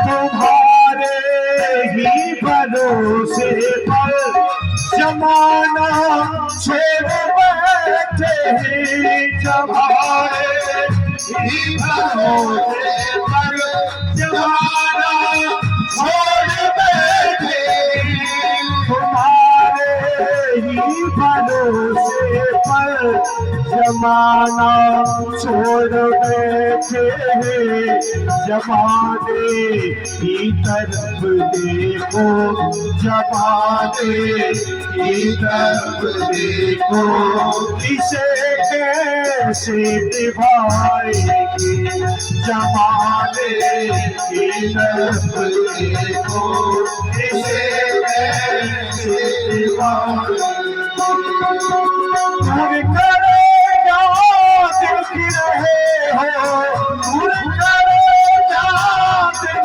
रहे हो सावरिया सरकार सारे भरो सारो एक आधार सारे भरो सारो एक आधार पकड़ लो हाथ बनवारी नहीं तो डूब जाएंगे नहीं तो डूब जाएंगे नहीं तो डूब जाएंगे बोलो वृंदावन बिहारी लाल की जय बोलो करुणानिधि भगवान की जय जय श्री राम गोविंद नाम पुकारा कोई कह पाया बिंद कह नहीं पाया है उससे पहले आकर के मेरे प्रभु ने गज को बचा लिया ग्राहक का उद्धार कर दिया। श्री सुखदेव जी महाराज कहते हैं कि हे राजन वो परब्रह्म परमात्मा बड़ा दयालु है सब पर अपनी दया करता है। एक बार दुर्वासा जी विष्णु लोक में गए तो विष्णु जी ने अपनी माला दुर्वासा जी को प्रसादी के रूप में दे दी। दुर्वासा जी जब वहां से दर्शन करके आ रहे थे कि सामने से ऐरावत पर बैठ करके इंद्र जा रहे थे। इंद्र ने दुर्वासा जी को देखा तो उनको प्रणाम किया। जब प्रणाम किया तो दुर्वासा जी ने प्रसादी के रूप में वो वही माला इंद्र को दे दी। इंद्र ने वो माला अपने हाथी ऐरावत को पहरा दी और ऐरावत ने अपनी सूंड से उस माला को तोड़ करके अपने पैरों में डाल दिया। भगवान के ऊपर चढ़ी हुई तुलसी या माला या पुष्प कभी पैरों में ना, क्योंकि वह भगवान की प्रसादी हुई। इसका परिणाम ये हुआ कि इंद्र को राज से विहीन होना पड़ा। राजा बलि ने उसका सर्वस्व छीन लिया। जब पुत्र के जीवन पर संकट आता है तो सबसे ज्यादा दुख किसको होता है? माता। माता अदिति कश्यप भगवान के पास गई और कहने लगी कि महाराज कोई ऐसा व्रत बतलाओ जिसके करने से मुझे ऐसा पुत्र प्राप्त हो जिससे राजा बलि से वो राज ला करके और इंद्र को राज लौटा दे। कश्यप भगवान ने माता अदिति को पयोव्रत बतलाया, जो फागुन के महीने में प्रतिपदा से लेकर के त्रोसी तक किया जाता है। उस व्रत को किया। देवता भगवान के पास गए कि प्रभु कोई ऐसा उपाय बतलाओ जिससे कि हम राज्य को प्राप्त कर सके। बोले अभी मेरा अवतार होगा कि तब तक क्या करें कि एक काम करो, समुद्र मंथन करो, मंदराचल पर्वत को रई बनाओ, वासुकी नाग को रस्सी बना करके तुम समुद्र मंथन करो। बोले ठीक है। देवताओं ने वो कार्य किया तो सबसे पहले विष हलाहल निकल आया। बोले इसमें से तो अमृत निकलना था और जहर पहले निकला है, इसको कौन पिए। बोले बाबा की स्थिति की। बोले बाबा ने उस विष को पिया। मोहिनी रूप धारण करके आए, देवताओं को अमृत पिलाया और राक्षसों को सादा जल पिलाया। परिणाम ये निकला कि दोबारा से राज्य पर देवताओं का राज्य हो गया स्वर्गलोक पर। एक दिन राजा बलि ने अपने गुरु शुक्राचार्य जी से पूछा कि हे गुरु जी, देखो ये अमृत तो इन्होंने देवताओं ने धोखे से पी लिया है, हमारे साथ में कपट हुआ है, हम इनको मार तो सकते नहीं, क्या कभी इनको हरा नहीं सकते हैं? राजा हरा सकते। आप एक काम कीजिए, गौ सेवा, संत सेवा और अति सेवा कीजिए। गुरु की आज्ञा पाकर जिसका गुरु गुणवान होता है उसका चेला पहलवान होता है। गुरु की आज्ञा पर राजा बलि ने सैकड़ों गौशालाएं खोल दी। यज्ञ पर यज्ञ किए जा रहा, कोई भी अतिथि उसके यहाँ आता बगैर भोजन के नहीं जाता। संत ब्राह्मणों की सेवा करता है राजा बलि। गुरु आज उसकी सेवा से प्रसन्न हो गए और गुरु ने कहा हे राजन, अब तुम स्वर्ग पर चढ़ाई कर दो। गुरु के आशीर्वाद से स्वर्ग पर चढ़ाई की तो इंद्र को स्वर्ग लोक से निकाल दिया और तीनों लोकों में राजा बलि का राज्य हो गया। किसके कारण? गुरु की कृपा के कारण। गुरु की कृपा इतनी ऊंची होती है। और उधर माता अदिति ने उस पयोव्रत को पूरा कर लिया। फिर दोबारा से देवता नारायण के पास गए कि प्रभु हमारी रक्षा करो, हमारी रक्षा करो। राजा बलि ने दोबारा से राज को छीन लिया है, तीनों लोकों का स्वामी बन गया है, सूर्य चंद्रमा स्वयं बन गया है। आज नारायण ने भी हाथ जोड़ दिए। अगर देवताओं आज जाकर के मैं राजा बलि से स्वयं युद्ध करूं तो मैं भी हार जाऊंगा, क्योंकि आज उसके ऊपर गुरु की कृपा होगी और जिसके ऊपर गुरु की कृपा हो जाती है उसे कोई नहीं हरा सकता है। परंतु तुम्हारे लिए मैं याचक भिक्षुक बन करके जाऊंगा। अगर भिक्षा में मुझे उसने राज दे दिया तो तुम्हें ला करके दे दूंगा। देवताओं को आश्वासन दे दिया। भादों का महीना आ गया, द्वादशी तिथि थी। ये भादों का महीना विशेष ही अच्छा होता है। भादों की तिथि द्वादशी के दिन के 12 बजे भगवान का जन्म हुआ। बोलो बावन भगवान की जय। कितनी सुंदर झांकी है,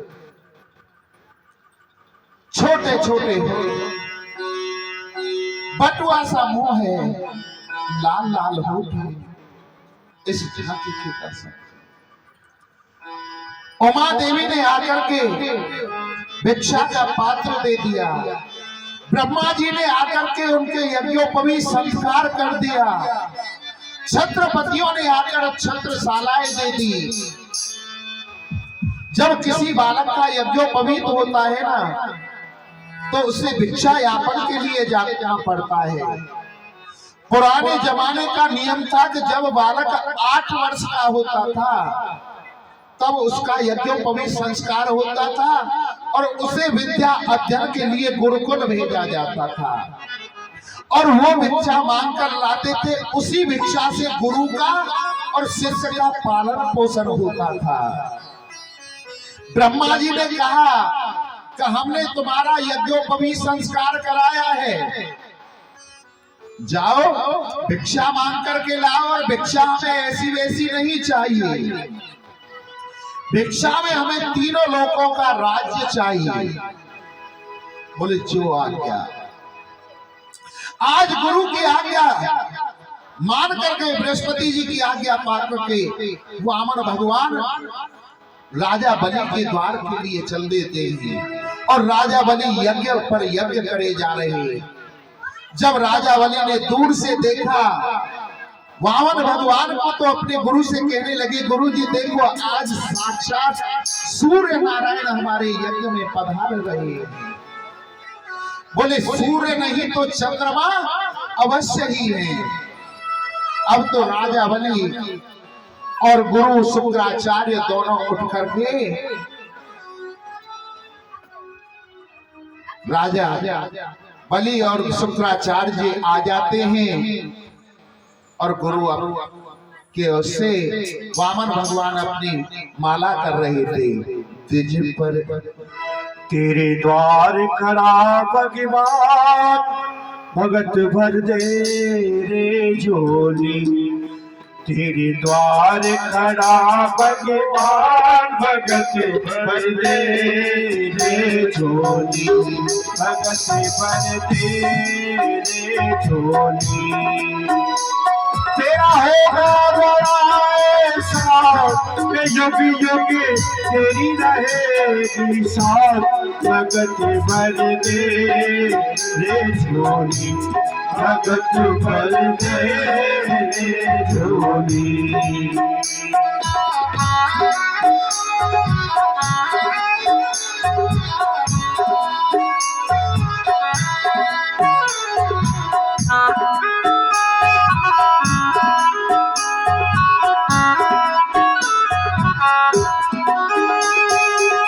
बोले उठी है धरती सारी, डोला जगत है सारा। ओ बोले उठी है धरती सारी, डोला जगत है सारा।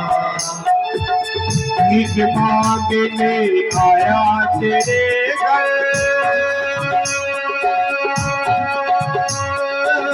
जगत का पालन हारा रे, जगत का पालन हारा। मैं आज तेरा मेहमान कर ले, आज जगह पहचान। भगत कर दे जोगी, भगत कर दे। एक बार जयका लगाइए वामन भगवान का। बोलो वामन भगवान की जय। खड़ा भगवान, भगत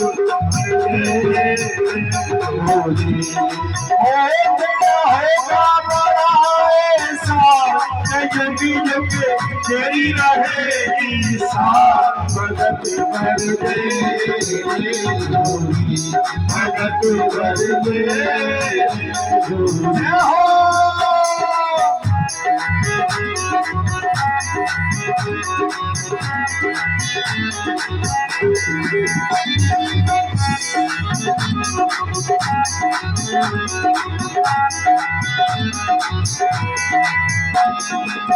आज लौटा दे रे सर्व से अपना, मार लगे है ना मेरा।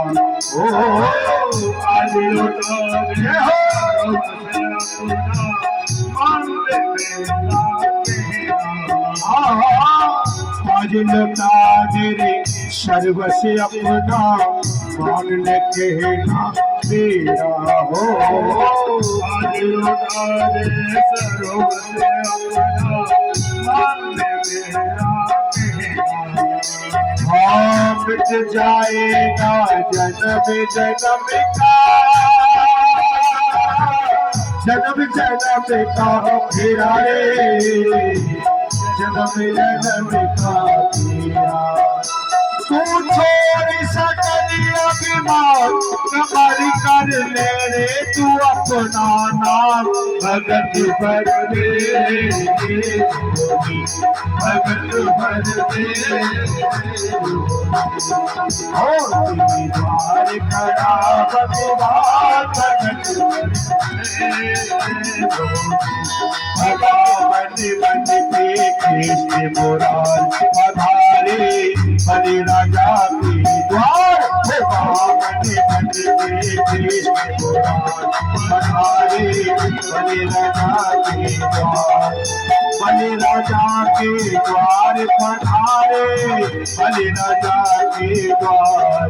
ओ बलि राजा के द्वार पधारे, हो भावने, हो भावने, हो भावने बन के कृष्ण मुरार पधारे, बलि राजा के द्वार। भावन सभी गाइए, पधारे बलि राजा के द्वार।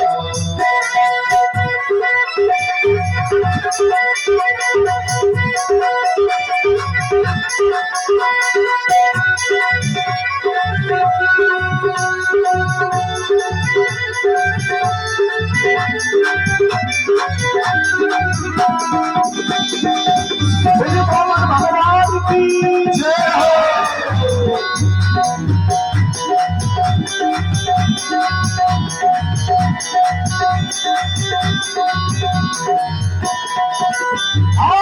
बलि राजा के द्वारे आयो, बलि राजा के द्वारे आओ भैया, बलि राजा के द्वारे आयो, बलि राजा के द्वारे आयो। देखो छत्र कमंडल हाथ मिलायो, छत्र कमंडल हाथ मिलायो। हाजी छत्र कमंडल हाथ मिलायो, छत्र कमंडल हाथ मिलायो। हरे नर नारी सब दर्शन कर रे, जय जय जयकार हो। नर नारी सब दर्शन कर रे, हो जय जय जयकार। हरे बन के कृष्ण मुरार पधारे, बलि राजा के द्वार। बलि राजा के द्वार। बोली वामन भगवान की जय। श्री राधे। हमारे श्री युधिष्ठिर गोयल जी जो आसियाना सोसाइटी के प्रधान हैं, उनकी तरफ से 5100 रुपया यहाँ दान हुए हैं। ताली बजाएं जोर से। देखिए सभी से अनुरोध है, जितना प्रसन्नता से आप कर सके उतना। और हमें विश्वास है माँ जगदम्बा की कृपा से भंडारा प्रसाद भी इसी यही कथा स्थल पर ही होगा और सभी आएंगे और भगवान का प्रसाद आप लोग ग्रहण करेंगे। इतवार को रहेगा हवन का, आगे सूचना आपको दे देंगे जैसे भी होगा। तो हमारे श्रीमान युधिष्ठिर गोयल जी की तरफ से 5100 रुपया हुए हैं श्रीमद् भागवत सप्ताह ज्ञान यज्ञ के लिए। जय जय श्री राम। खाटू श्याम बाबा की जय। बोलो आनंद कंद भगवान की जय। अब तो राजा बलि के द्वार पर पहुंच गए वामन भगवान। बोले महाराज कहो तो मैं क्या दूं। प्रभु अपने भजन पर लगे हुए।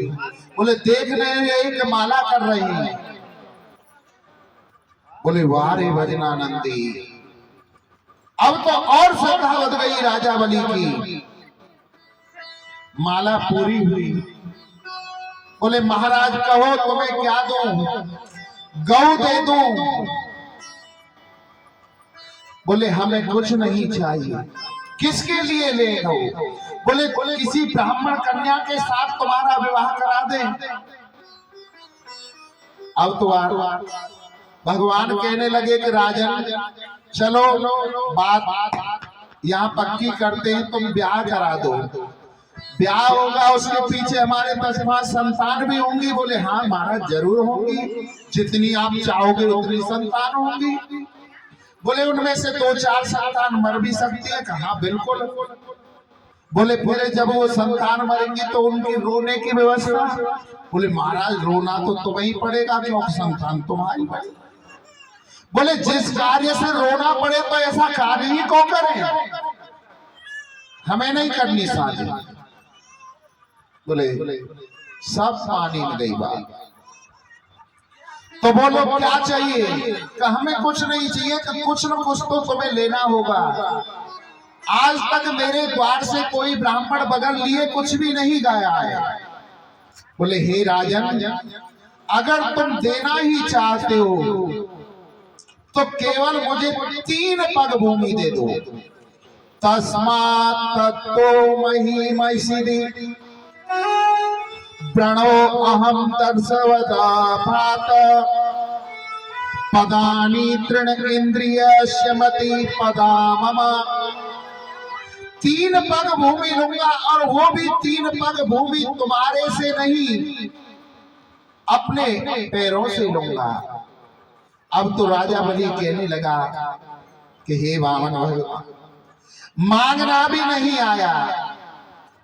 अग्रिम बोधि बानिया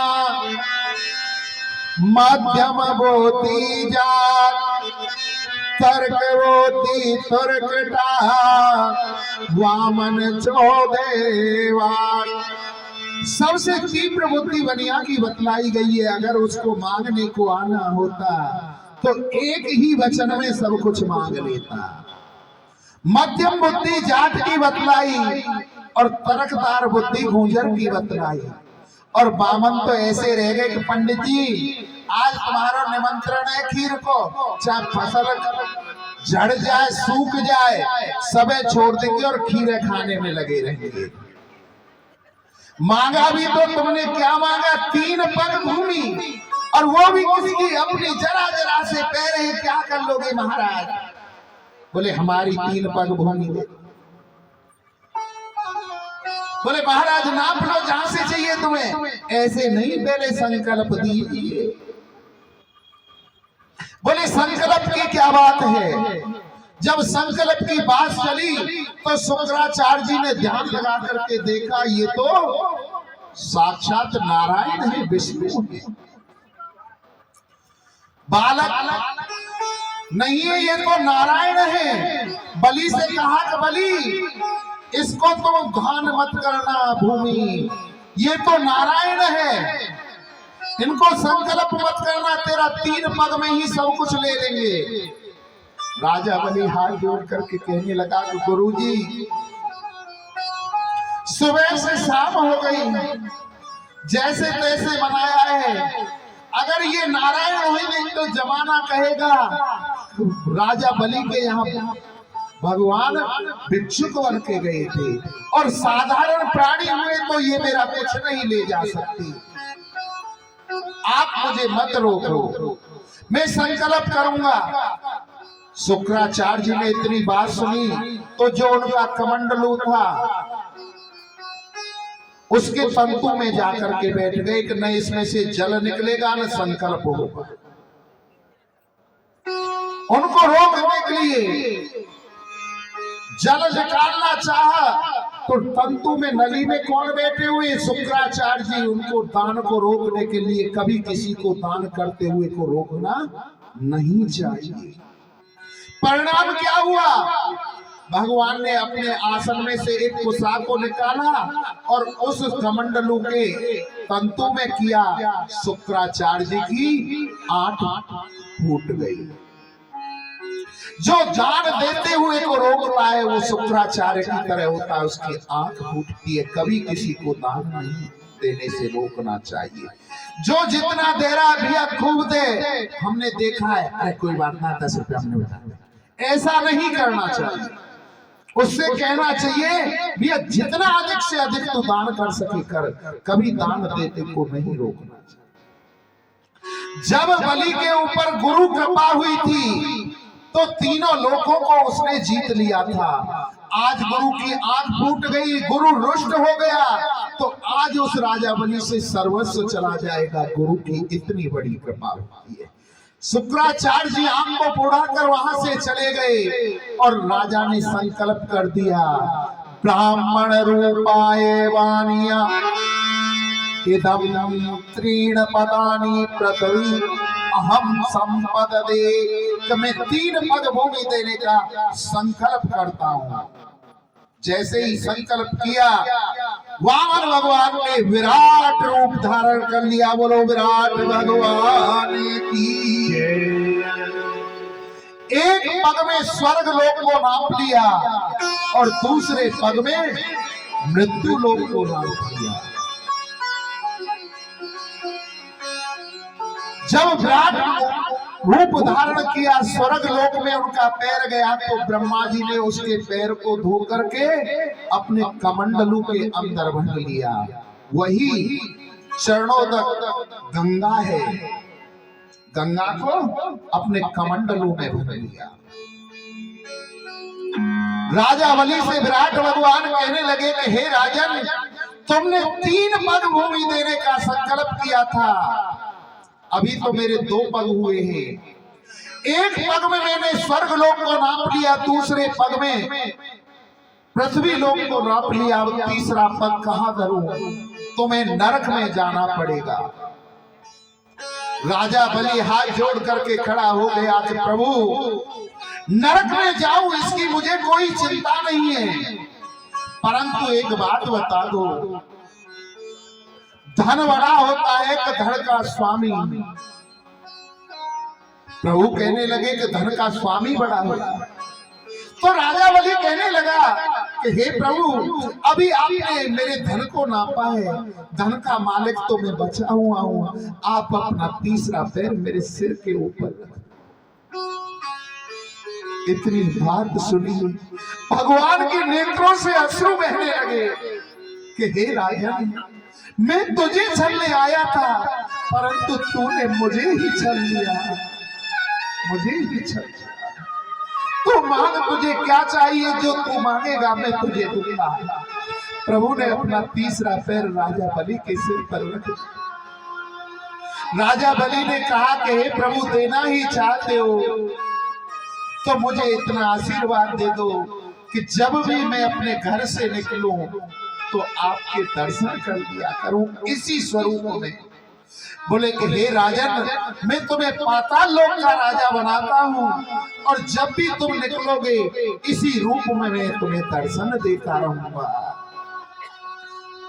देवताओं को स्वर्ग आदि लौटा दिया, सब चले गए और वामन भगवान राजा बलि के यहाँ उसी रूप में रह गए।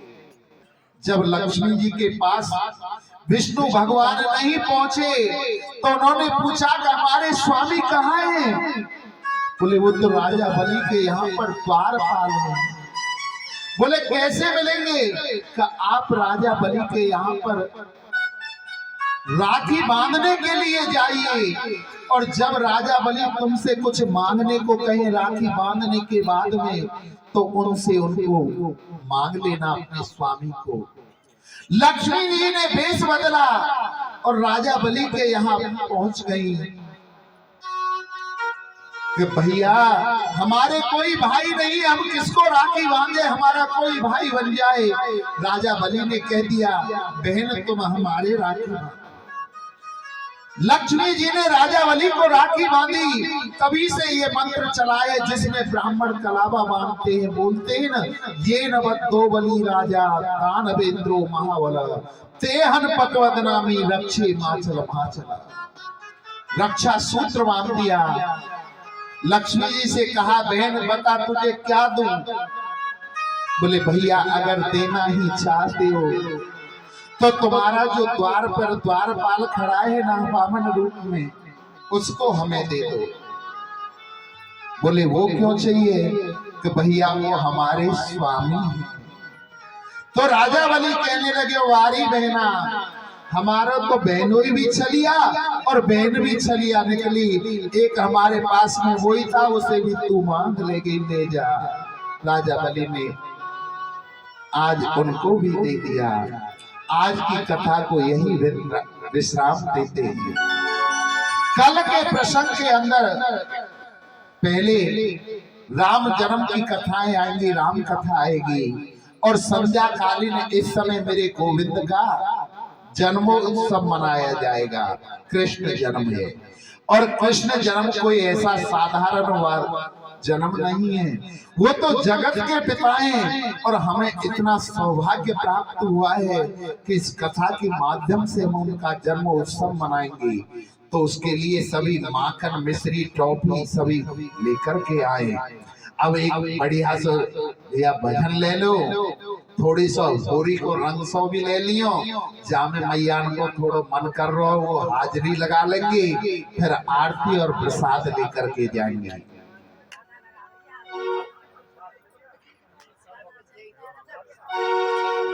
कजरा रे मोटे मोटे तेरे ने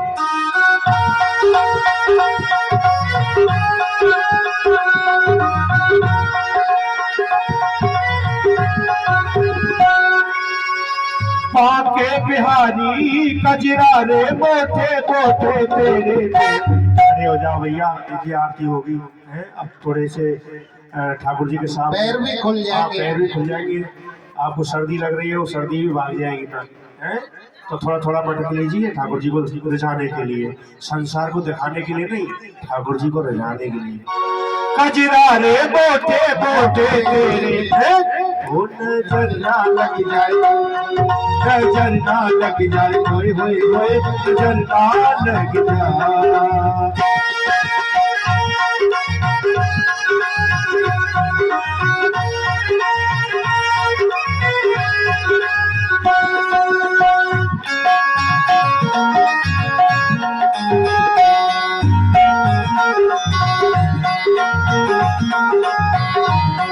गाजर की गोरी ओए होए होए, गाजर की गोरी ओए होए होए, मेरा जिगर बनोरे ओए होए होए, मेरा जिगर बनोरे ओए होए, आनंद रस में गोरे मैं तो मारी रे कजरा रे मोटे मोटे तेरे रे। होता जरना लग जाए, होता जरना लग जाए, हो पाके बिहारी, कजरा रे मोटे मोटे तेरे रे।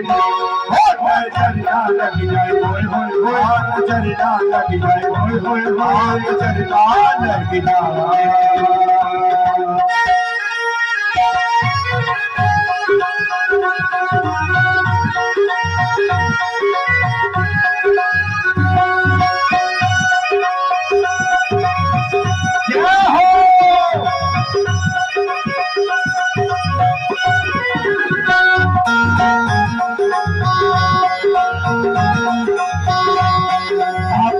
काजल ओए होए आँखों का काजल, मेरा जिगर है घायल, मेरा जिगर है घायल, भाई तेरे प्यार में पागल।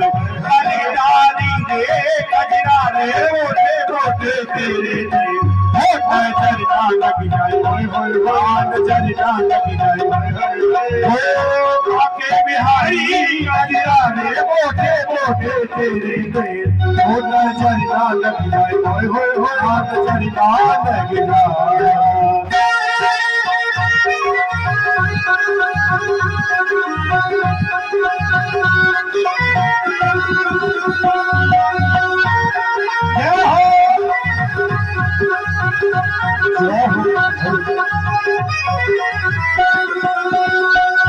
तेरे मुखट की लटकन, तेरे मुखट की लटकन, तेरे अधर की मुस्कान, तेरे अधर की मुस्कान, हल्की बाकी लटकन, मनिहारी रे कजरा रे मोटे मोटे तेरे रे।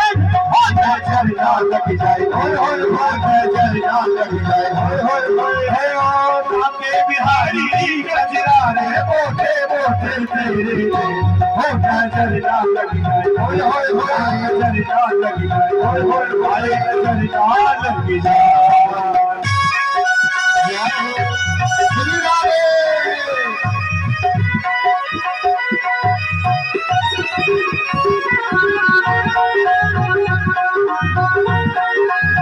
क्या हो वो फिर भी तो है तेरी फिर भी तो है तेरी फिर भी तो है तेरी फिर भी तो है तेरी फिर जी तो है तेरी मैं तो हारी रे कजरा रे गोटे गोटे तेरे हो नजर ना लग जाए नजर ना लग जाए नजर ना लग जाए आगे बिहारी कजरा रे गोटे गोटे तेरे हो नजर ना लग जाए होय होय भाई नजर ना लग जाए होय होय नजर ना लग जाए होय नजर ना लग जाए होय नजर ना लग जाए होय नजर ना लग जाए होय नजर ना लग जाए बोलो वृंदावन बिहारी लाल की जय जय श्री राधे श्याम। तो कल गोविंद का जन्मोत्सव मनाया जाएगा। सभी पीले कपड़े वस्त्र पहन करके आए कृष्ण जन्मोत्सव में। अब आरती होगी और 4 तारीख को शाम 6 बजे से लेकर के 7 बजे तक तो भजन संध्या रहेगी। हमारे रिश्तेदार हैं परम आदरणीय श्री गरजेश शर्मा जी की, और वहाँ के बाद में फूलों की होली खेली जाएगी। और कोई रंग की होली खेले तो भैया पंडाल से बाहर खेल लियो, कायते बने भी नहीं। बाकी पंडाल में तो फूलों की होली चलेगी। बेटा एक थाली दियो, ये वाली नहीं वो वाली।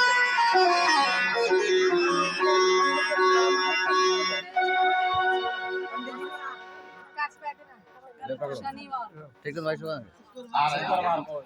दो ये वाली थाली दे आरती से